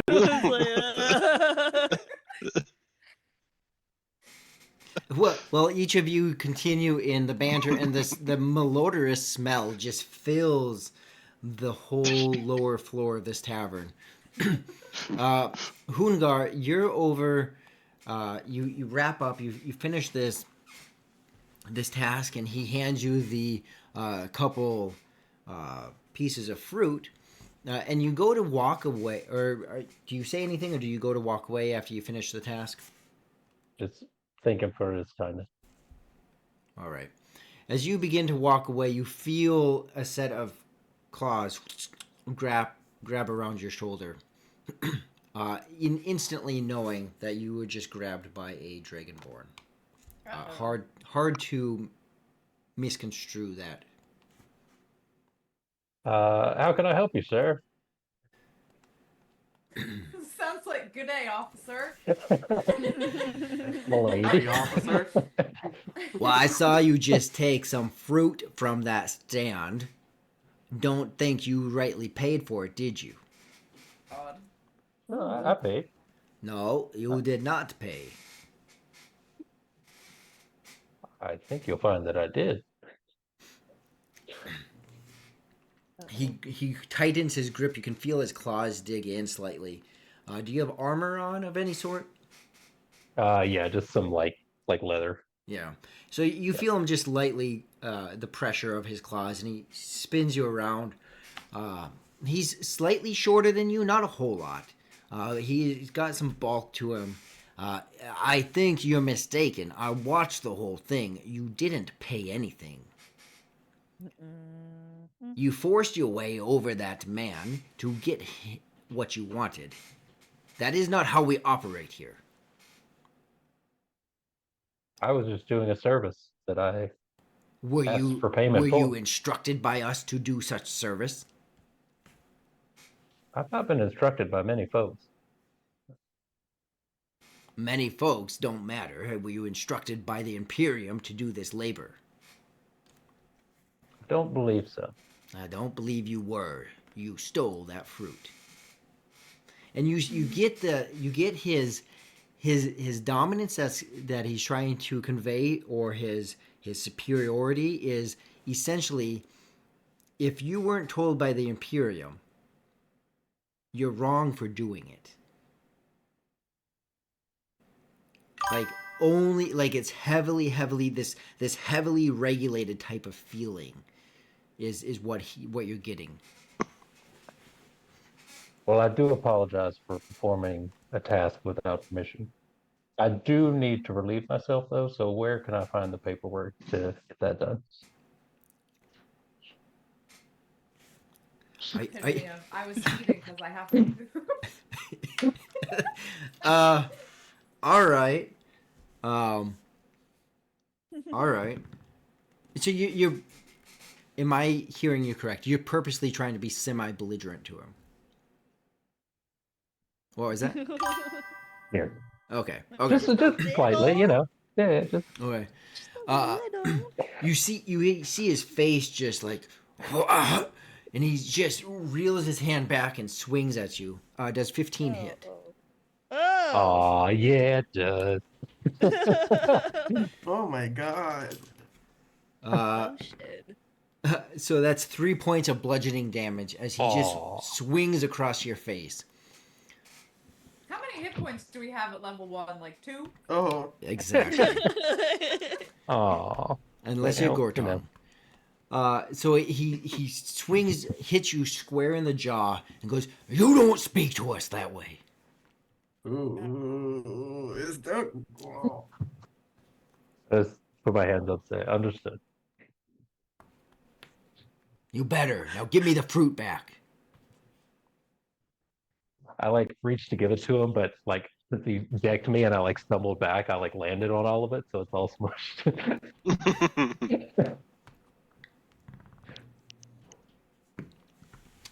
He walks over. You see his claws drag through the broken fruit that you landed on. And he looks down at you, and you don't. Do you speak Draconic? No. Okay. You just hear, and he swings again. Oh man. And he hits you again, and you just feel it crack across your jaws. You take another 2 points of damage. Oh. Having a bad Next day. time it's not going to be so easy. And he walks away from you, just leaving you on the ground. Just a couple good hits and no fruit for you to actually benefit from. The die in the market. Character death immediately. The end. Reroll here. What do you do? He's walking away. He's not out of your sight. He's 10 feet away from you. You're just laying there. You got a couple good hits to your face. I'm gonna get up, kind of dust myself off, and just say under my breath, "It's worth it." And then look around to see if I can find a place to go get cleaned up. Yeah, you've heard, especially in the market, you hear a lot of the chatter going on. Multiple different languages within the area. Common seems to be the most commonly spoken, especially since you've spent a little bit more time here. It seems like Common is the language that's accepted, other than Draconic, unless there's someone who maybe like travelers or whatnot that might not know it. So every now and then you hear other languages, but it's very sparse, where common is just the mostly used. So you know of at least 2 places in the immediate vicinity. You've heard of the Crooked Step. That one seems to be whispered a little bit more quietly. Not that it's not said, it's just not blatantly said. And then you hear of another tavern that's actually a little bit closer, where you hear more. You hear of it, but you see you see both commoners going there as well as Dragonborn. I'm gonna make my way to the Crooked Step, especially since my friend who took his last bit of money and got decked in the face for it mentioned it as well. Okay. You make your way over there. It's not horribly far. It is a little bit of a distance, but you make your way over there and make your way into the tavern. And you see what was previously described, a decently packed but not overly packed tavern. Nixus senses energy in the room. So someone new walks in, even if the door doesn't sound like it opens, she just turns around. Who do I owe the pleasure? Well, I'm pretty sure my name's Hungar, but I just got hit pretty hard, so vision's a little fuzzy. But Ooh. it's fine. I deserve it. She'll run behind the bar and get like a damp, like warm towel and hand it to him, and a glass of water with a cute little straw in it. Thank you. I would like a little bit of food if you have any. Do you have any frozen spinach? Be sure to heat that up first. Make you sick. I might have frozen spinach, but I'm pretty sure you're supposed to heat it to 165 degrees, so it may take a moment to cook first, if that's okay with you. Do you want it That's refrozen fine. when it's No, I could. If cooked is fine. Cooked is fine. Okay. She'll go in the back, get it set up, come back out, and sit down at the bar.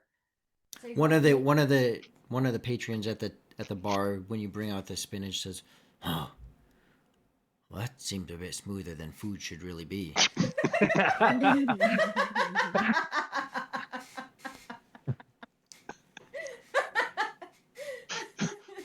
Smooth spinach. This is such a weird land.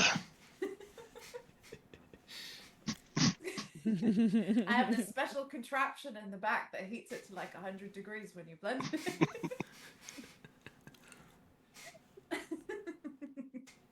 And that'll be our thing forever now. Yep. Frozen spinach. Defeat the boss. Let's go get some spinach mousse.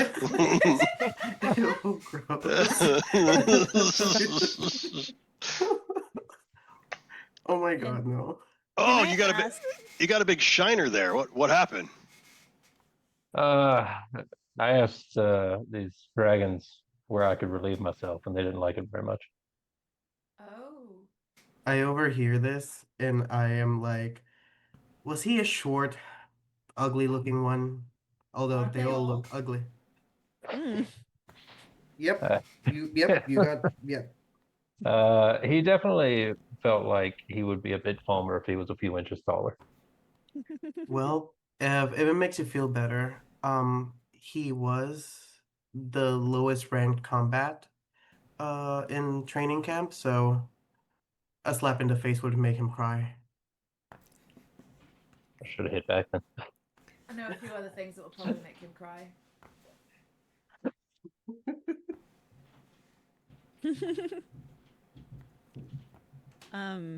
Can I ask about like I know you mentioned there was a second bar that he could have gone to that had more like dragon kin in it.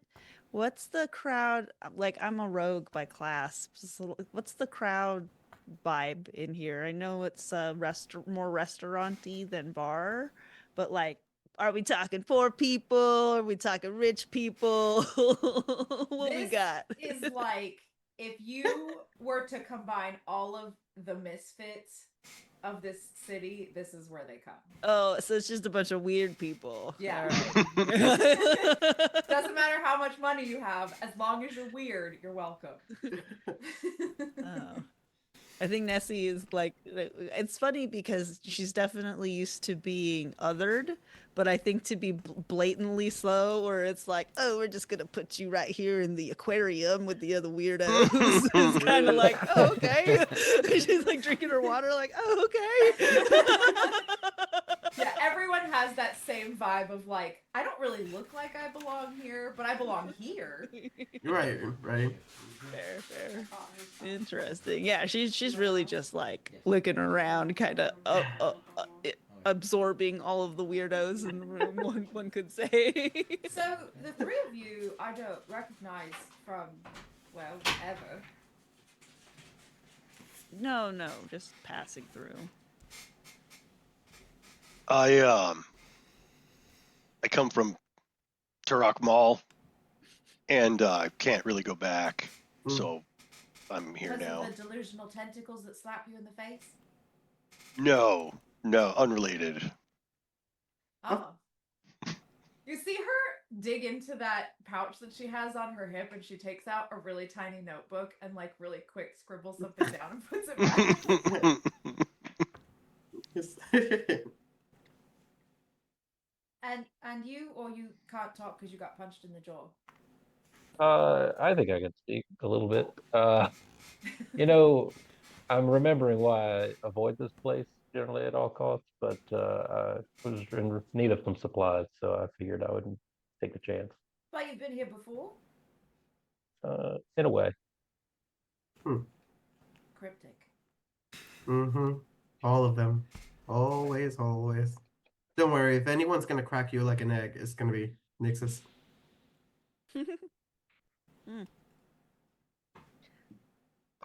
I'm wondering, is there have I been to this city? But I have had to have been to the city before, right? You could have. Go ahead and roll a history check. 15 or higher. You've been here. History, you said? Yeah. I don't have, that's an 11, so I haven't been here. You have before. not been here. Okay. You've been to similar places, just not to this one. Okay. So is this life here? You get up, you work, you get harassed by asshole dragons, you eat, you go to bed, you get up again. Is that the life in this city? For some. Yeah, for some of us.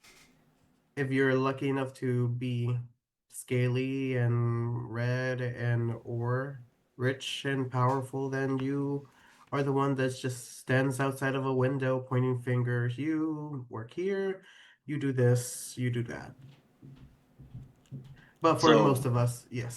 Yeah. So where else can I go? Because I'd rather that not be my life. Are there any towns that don't suck this much? Do you not saw the giant moving picture wall? I mean, yeah, I saw it, but Yeah, well, it's kind of everywhere. It's been like this for like I look at Nick's. It was like about like 600 years, give or take. History. Lifetimes. Yeah. like everywhere is like this. Well, I assume, depending on the region, depending on the dragon, but yeah. But mostly, yes. So it's either be where it's hot and dragons are being jerks, or go where it's cold and dragons are being jerks, or go where it's swampy and dragons are being jerks. Allegedly, yeah.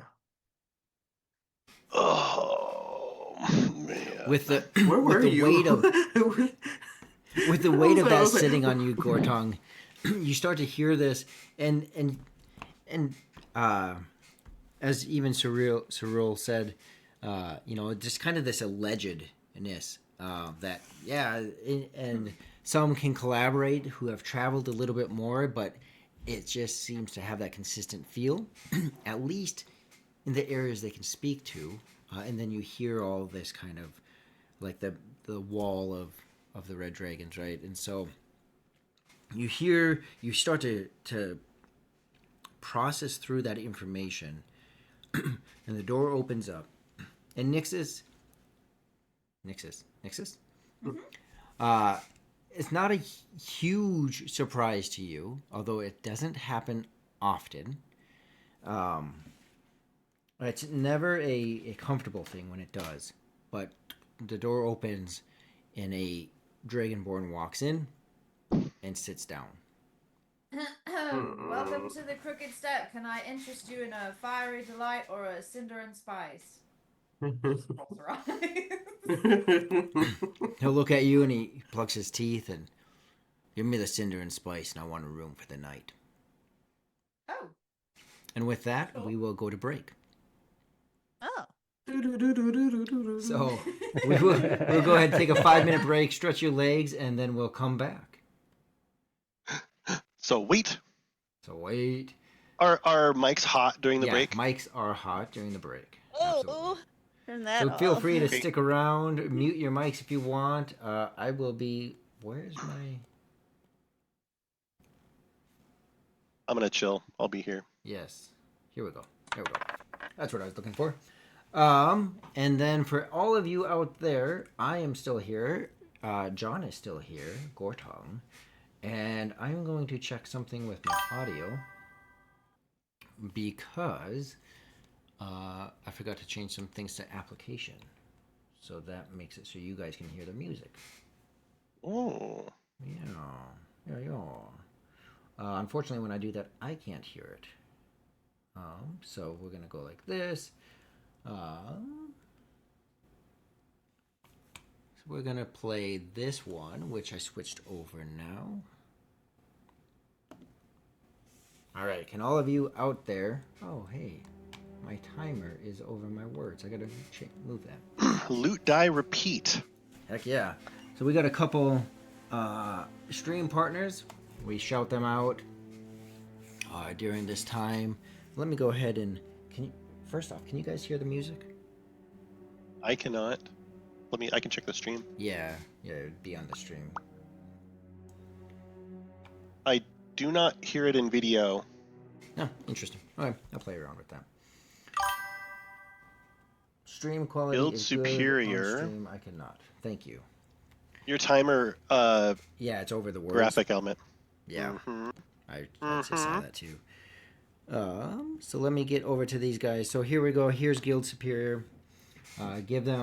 Check out their Twitch. They have a lot of different content over there. Some fellow Minnesotan D&D players. Who do we got here? Lord Ashes. I'm gonna go follow them right now. Oh, there we go. There's that one. Check out Lord Ashes. He actually helps us with. He actually supplies the modifications to Talespire that we utilize. For example, the Hidden's volume when Gortong walked up top and they appeared because they are now in his vision. So he helps out with some of that. Troubleshoots a lot for us. So really good help. Really awesome guy. Check him out. Arter Mike Disney. I'm telling you, I know that there's a lot of really good painters out there. Mike does incredible work and he just chills. Like he plays some great music on his stream. It just chills and paints and it's just incredible work. I actually went to a con with him once. He was there and he taught me to paint a little bugbear. I still have them. And so that was a lot of fun. Oh yeah, it was a blast. Let's see who else we got. Lord Gazumba. I mean, this guy is old school D&D, inviting and welcoming to the newer editions, but he really enjoys that old Greyhawk and amazing just lore understanding and a great supporter of the community. Really great guy there. We talked about Loot Die Repeat, but here they are. You can check them out on YouTube. Here's their link tree, but they stream live on YouTube. And then finally, check us out. Give us a follow. Follow us on Discord. Follow us on Twitch. And wherever else our socials. Instagram, TikTok. I think those are the main two that we use. But yeah, give us a follow here. Tune into us. We will be on every Tuesday, except for next Tuesday. I got to tell you guys about that. Every Tuesday, except for the last Tuesday of the month, typically, and every other Sunday. So this Sunday, there will be another campaign starting. That will be with Tom, and he will be leading that one.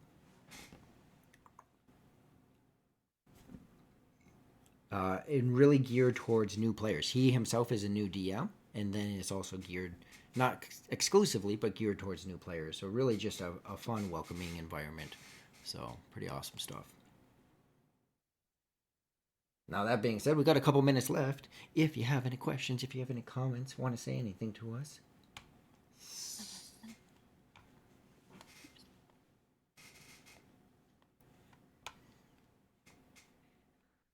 Okay, I'm back. All right.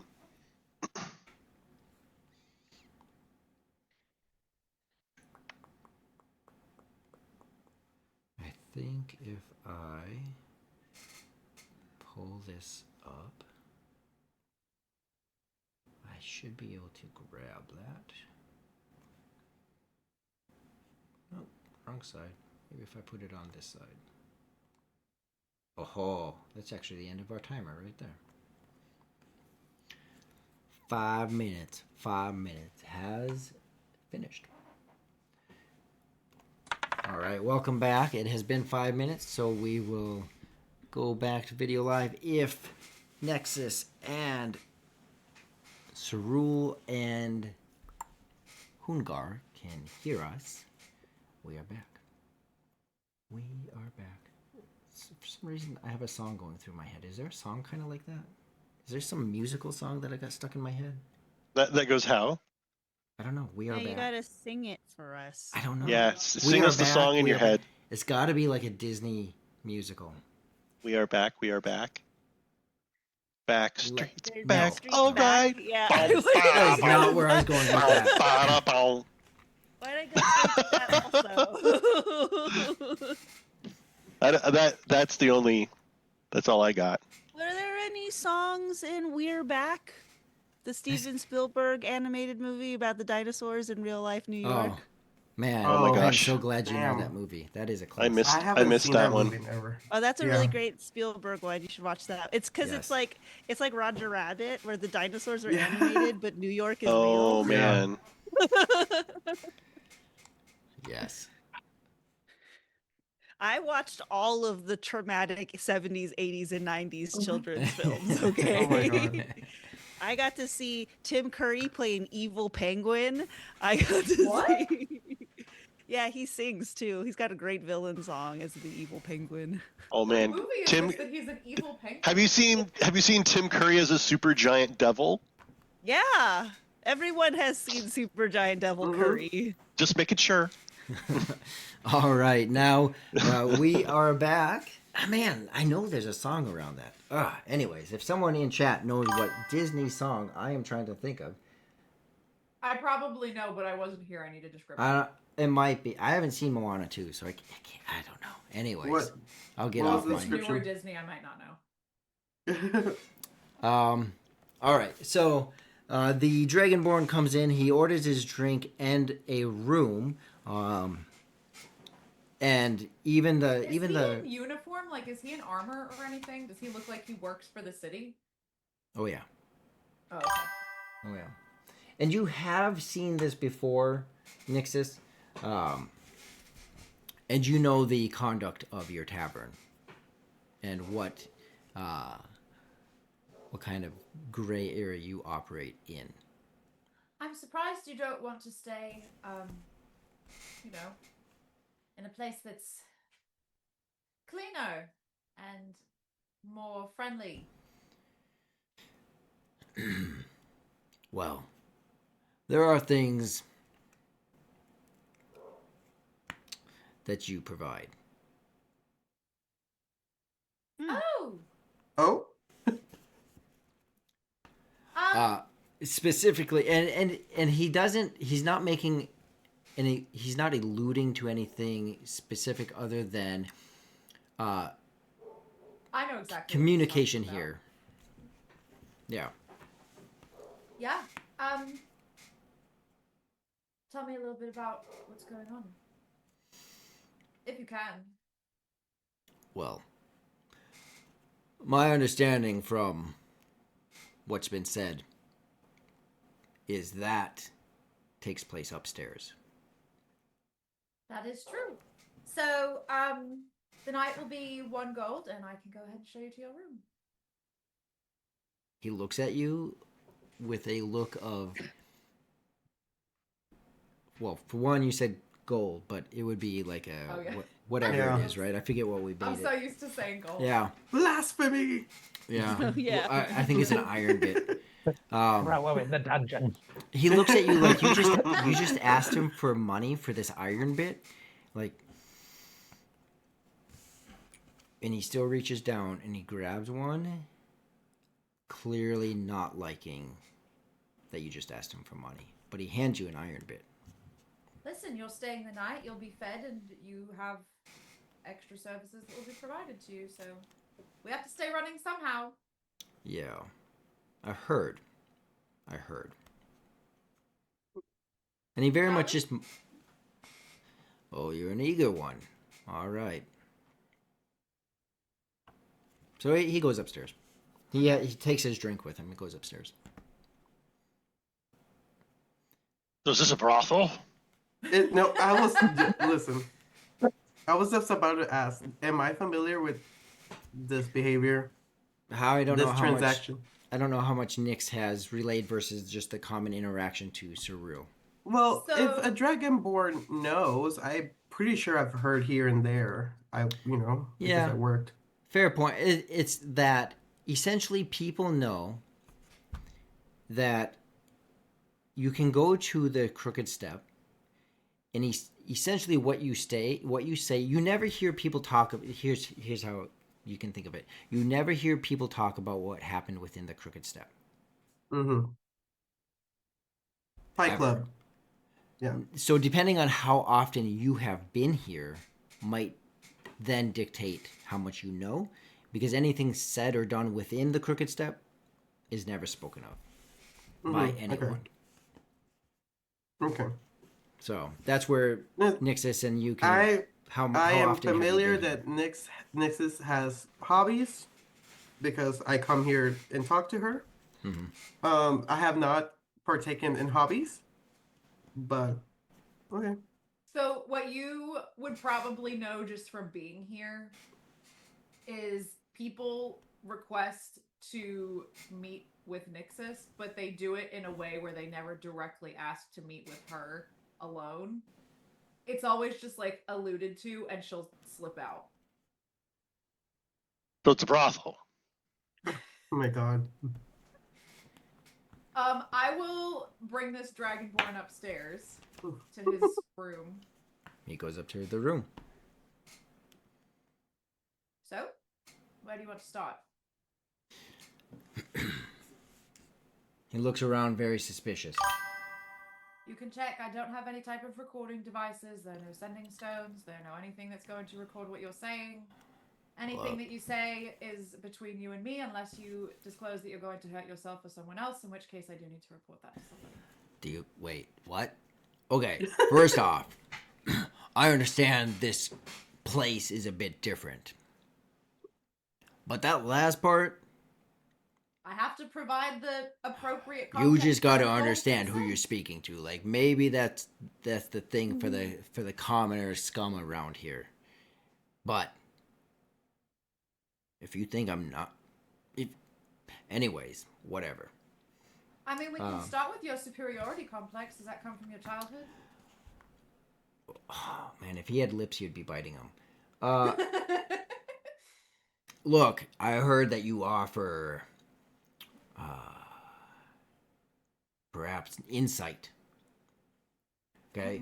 There seems to be some issues within the city. And this earlier, in fact, I do believe you even came through the gate during the same time. So call it a friendly visit. But something tripped the sensor this morning. notice we closed the gate. So Uh-huh. I am looking for the source of this. Now, I would like to do this quietly. It's always confidential. Right. So either provide me the information or I'll find a way to get it.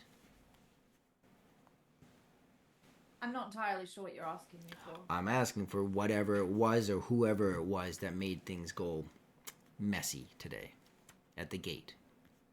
Do you think that I'm like some kind of magical psychic that like reads minds or something? I think you provide services to people around here that don't quite sit well. Right, and I'm not at liberty to disclose any of the information. That's they've why given it me. doesn't sit well. So I'm looking to resolve this quietly. Someone has something that they shouldn't have. And if you know who it is, I don't. if you find out who it is, I probably won't what? I likely won't find out who it is. And if you do, I And will you can report it to feel you the- immediately. you can feel that like you've ran this game before, this gambit before, where you know that he understands the location he's in, but he also understands the location your establishment is in, and so he's applying that social pressure, that the power that he has. What I can say is if you want to spend some time downstairs and you happen to come across that information for yourself, that's a different story, but I don't know who you're referring to or what All you're right. referring to, and Well, if you find out, I would like to know before the lieutenant finds out. And you know that he's directly referring to Varaxis Dralkar. I'm gonna need that sent in a channel where I can write the spelling down correctly. And so he's referring to this lieutenant, which is the this particular city. Not many cities see this, but this city is known to have a true dragon, the lieutenant, who dwells within it. And it's not a common occurrence. It's known that the building up on the massive mountain near the entrance is known to be his place of stay. Whether he's there or not can be hard to know. It's rumored, Nixus, you would especially know this, just because of your establishment. There's never been confirmation, but it is rumored that he is able to, in some magical way, he's able to polymorph into a humanoid form. So it's really hard to know if he's actually there or not. It's but rule. his legitimacy is not questioned. So I am trying to avoid, because unlike it, although it might not be seen this way, I want him involved as little as you do. My life gets worse when he gets involved. Well, then you That better thing start that looking happened for what you're today looking for. is going to get his attention. So I recommend that you make an accommodation for this. Absolutely, sir. Yeah. All right. And he waves you away. I'm gonna hand him his money back. Well, he'll take it. Do you still want the room for the night? I do believe I am in it, correct? Yeah. You can All take this right. one. Yep. I will go back downstairs All right. and I will individually walk between tables and send messages to all of the people in the tavern saying there's a dragonborn staying upstairs. All right. Yep. Do you do that to these individuals as well? Yep. All right. You feel this. Some get very quiet. Others just keep on talking, just going about life as is. How's the food? Drinks? Good? Excellent, as The spinach always. is great. This spinach is amazing. Oh my god. I wouldn't have thought spinach, right? That's good. It's the moose. Is He's got it like in his beard, like it's just like a handprint like smeared across his face. oh my gosh. I did I recognize the Dragonborn when he walked in? Yeah, I mean, you're not around him as much as you are the officer that's at the gate with you. But Oh, you definitely... was that him? No, that was not him. Oh, okay. Thank God. You do recognize him though. You're not quite sure of his name at the moment. It's just like Okay. right there on your tongue. But you're just not positive. But you do recognize him, and you recognize him to be above the officer that you work with. Okay, like so seniority, okay. he's up there. Mm-hmm. Okay. I'm only asking because, based on my, based on what I think, is that a lot of people, a lot of Dragonborns, and a lot of people that work and they're trying to get like a kind of like a leg up. So like him coming here, I was like, that's weird. Like, why would anyone want to come to the weirdos table? You're like I was just like, okay, weird. You start to so yeah. Nixus looks at Cerule and very quietly, what happened with the gate today? Oh, there was like this weird thing with like, you know, the weird sculpture statue thing that we have on the desk that doesn't do anything ever. Well, it did something today. It was like, and then it was like, and it just turned white. And then who was around when that happened? who came through? I go like, punching bag right here. Mm-hmm. But everything seems fine with him. He has a spark, and I checked it, and it was fine. Just needed to be registered, but I can't tell if it happened when he was walking in or before. I don't know. It never happens, you know. It's just there. Even when you walked in, like your spark doesn't triggered it, so it's weird. Huh. Hmm. But yeah, his spark is fine. Wait, you did get it registered. Ungar, you did get it registered, right? I meant to. But then I It's got decked in the face. I go like, dude. Like, dude. Some of the tables close to you guys, some of the people start to chime in softly, hearing your message, Nixus. Yeah, there's been just a big scurry ever since that incident happened. Another one chimes in like, oh, I don't know what's going on. I've heard I've heard they're not letting anyone out. I've heard they're locking the place down.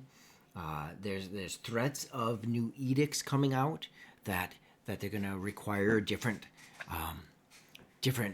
requirements as far as like more work, or they're trying to find something. I don't know what it is, but there's even talk of and they seem very scared to even just speak the name. It sounds like, you know, the honorable, and their heads go down and point up to the sky like he'll get involved. Well, I don't think there's sense panicking until we actually have a reason to panic. I understand feeling scared, but Yeah, Right. but people are just drawing attention. Look, just don't draw attention. Um, another one says, "Yeah, our papers were good, and we had no spark, and we came through, and the thing was flashing, and then they shoved us through, and they're saying that they're gonna find us tomorrow. Whatever it was, I don't know." I reassure you, you have nothing to worry about if you're innocent. It's kind of like a routinely checkup. Like if you, as long as you have your papers, and as long as you haven't done anything. As long as they just don't feel like being an asshole, you're fine. Punching bag, did you actually get your papers? Do you have what you're supposed to have? Yeah. Yeah, I have some. Yes, this paper. Can I make an insight check? Ooh. Yeah. If you roll deception to her insight. Haha. Oh, oh, Lying. oh.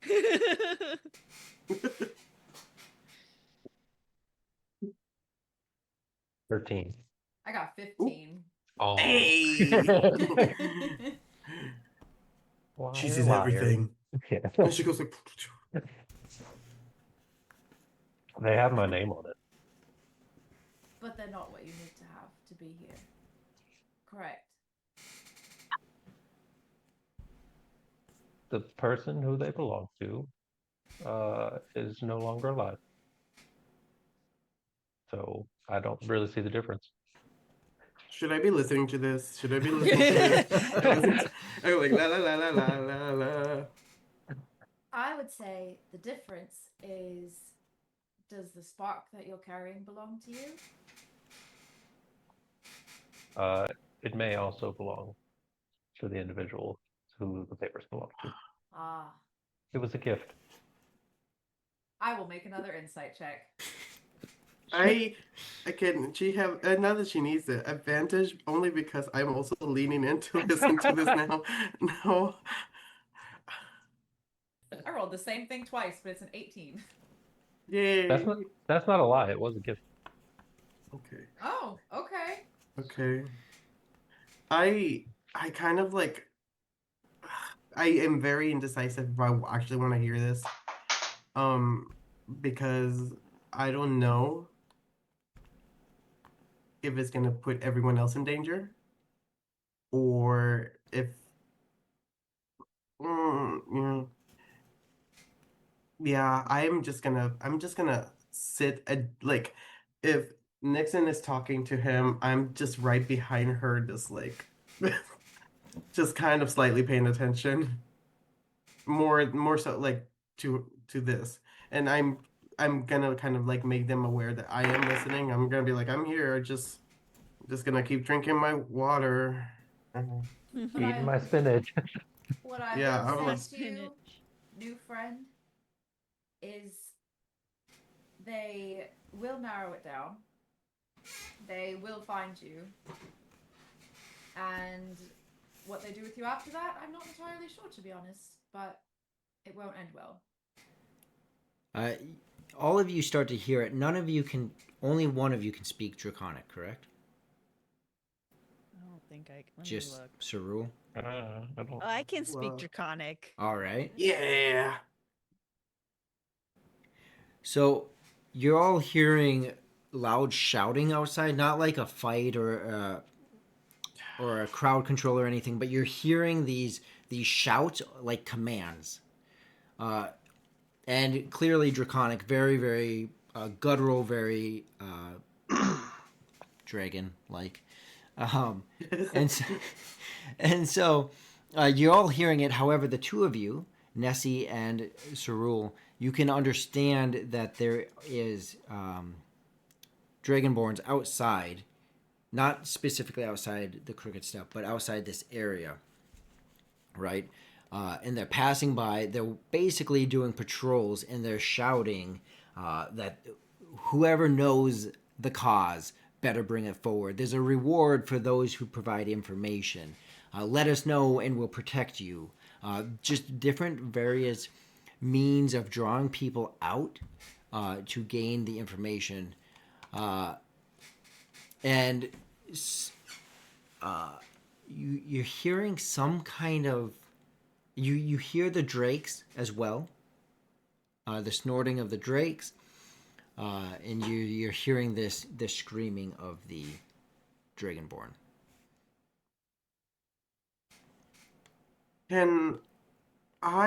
Is there such a thing as a role for like a moral decision that I have to take?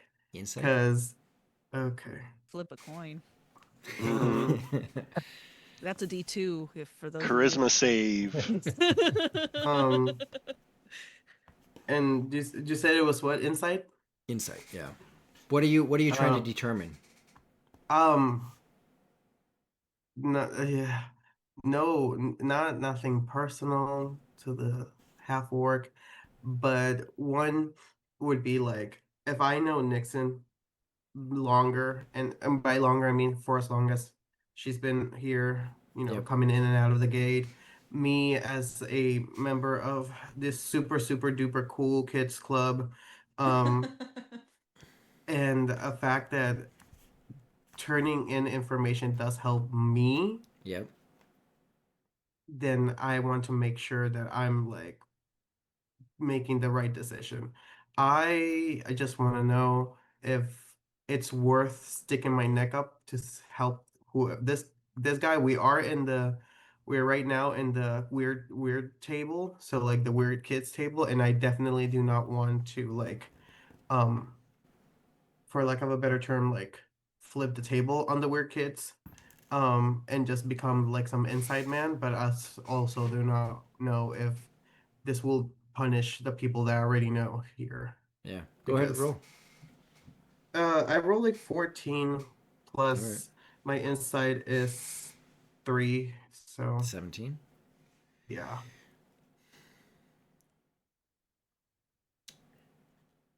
You know that Nixus operates in an area of secrecy. The level or depth of that is unknown to you, but you do know that what happens in here stays in here. Even if other people overhear it, you've been in here a few times, information has been shared in here, you've heard it, and not shared out there. Because if it was, it would have been heard. Yeah. So you have that piece. You also do know that those who give accurate information are benefited. And sometimes it's not. It depends on what that information is, right? Sometimes it's very small. Very rarely have you ever seen it not be honored. They say they'll do it. They typically do it. And depending on the information, that reward could be fairly substantial, especially for a commoner. I will say that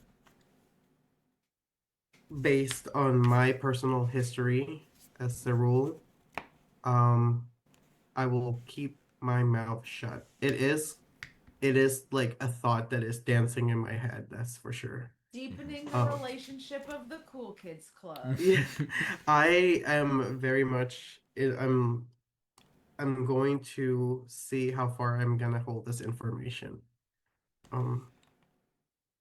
I feel like I would say that Nyx will probably notice a little bit of tension on my end. Like the aura around me definitely started vibrating a little bit more. Hey, Cerule, I think your boss is about to kick the door in. You might want to scram.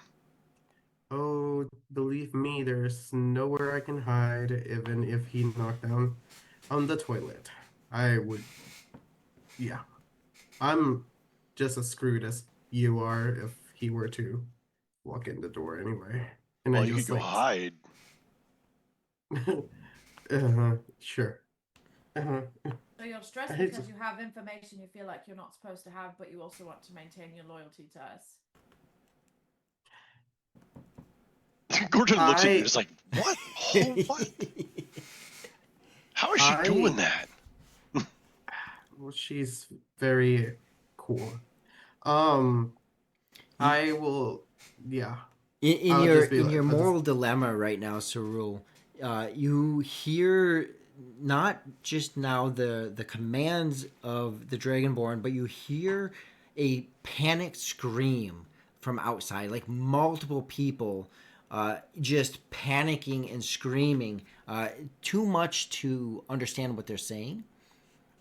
Within the tavern, you know that if you want to understand them, you'd actually have to leave the tavern. But there's a large amount of various people screaming outside. Gortong's out the door. All of you can hear it. Gortong's out. Yeah, and I As was soon as the gonna. screaming starts, he's I go and also get up. I slowly get up. I definitely, um, so my uniform, my entire attire is just gonna be like, is like a black robe, whatever. But like when I'm to identify that I'm on the job, I wear like a red scarf with the insignia of the Imperium, of the at least the red district. I take that off. I fold it. I put it in my back pocket, and I step out, kind of to indicate that I'm off the clock, to just see what's happening. Okay. I'll be like, I'll be right back. I'll stand in the doorway because I'm nosy. All right. And the other two of you, do you just sit where you are, just kind of observing, or what do you guys do? I'm definitely gonna go and look out the door, but I'm not going outside. Okay. Just going to like position myself like at a window so I can kind of glance to see like what's happening, but also give some time to book it if I need to.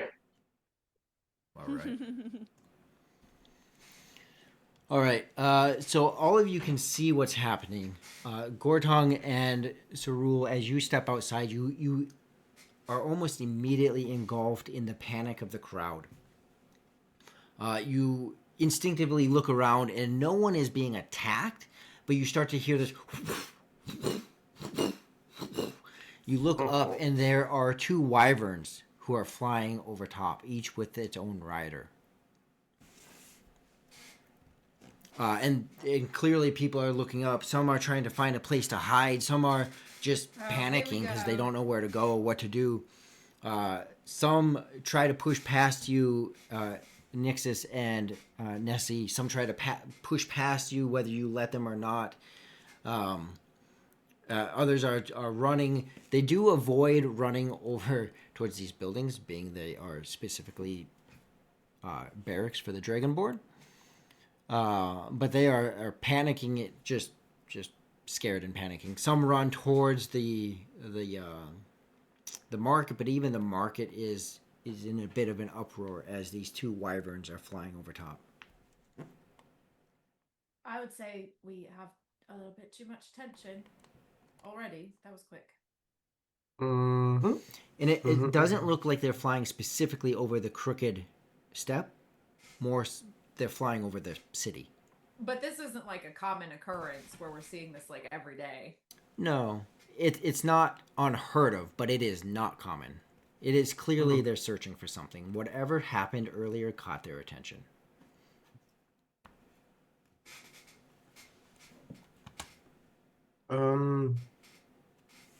I kind of go back inside and I sit down and keep drinking because I feel like if I get involved, I will also get in trouble. So I'm quite literally am going to ignore everything that's happening and just sit there, keep drinking.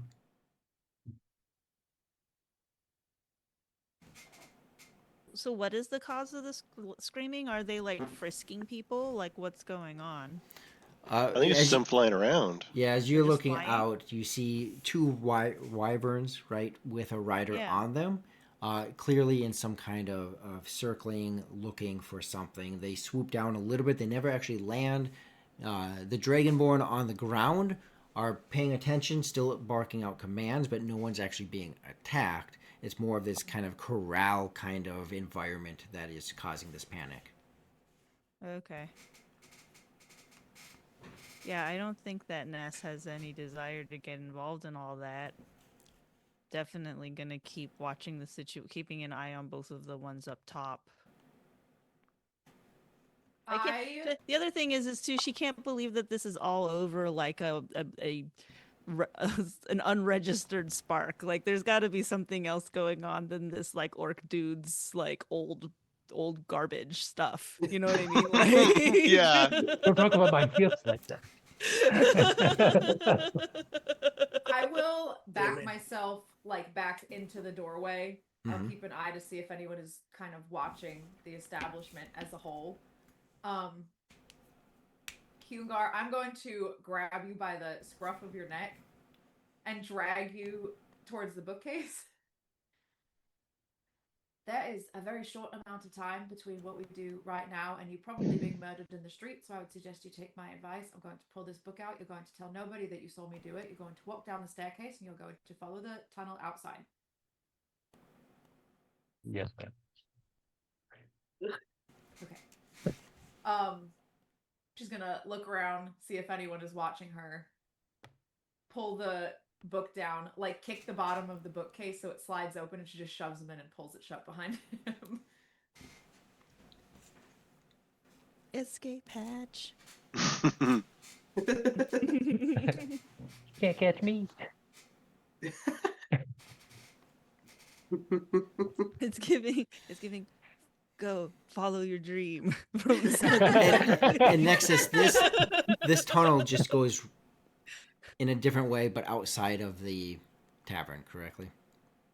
Yeah, so what he would see walking down is like, it's very much, it looks like the walls that are surrounding the Crooked Step. It's like that kind of structured, mostly not really that structured stone, but there are little alcoves carved out with like, there's 2 or 3 of them as you start to walk down the hallway. There's one that has like 2 glasses and 2 chairs on a small table. One of them is like fully adorned with like a deck of cards and like a notebook with a quill, and there's like a tablecloth over it, but there's 2 chairs. And then the further you get down the hallway, there's another small table with 2 chairs.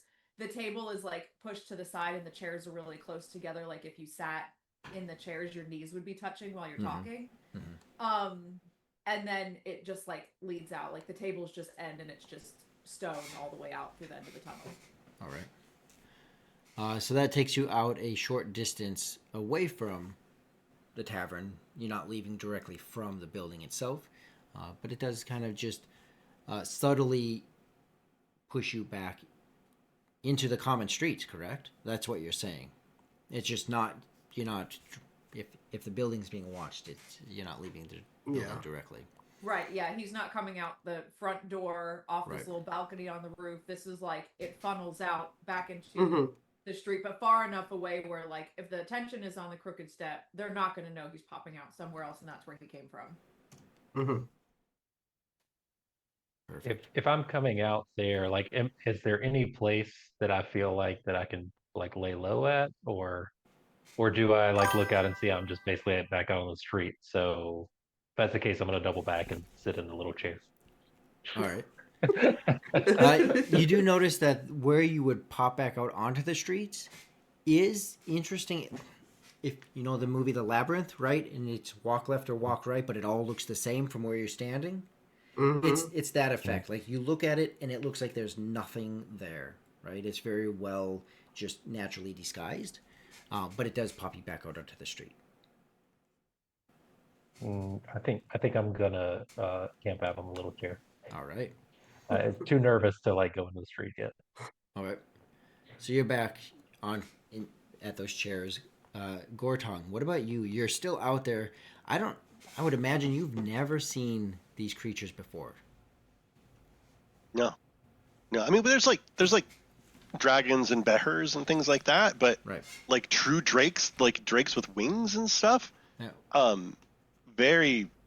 I don't think he's ever seen Yeah. it before. Now you're But seeing I these think drakes on the ground, these wyverns in the sky, circling. Clearly, you understand tactical maneuvers, so you can tell that they are circling the city. You can tell that they are clearly looking for something. They're not just a joyride, but it is definitely new to you. I think Gorton would probably watch him for a minute, see that they don't appear to be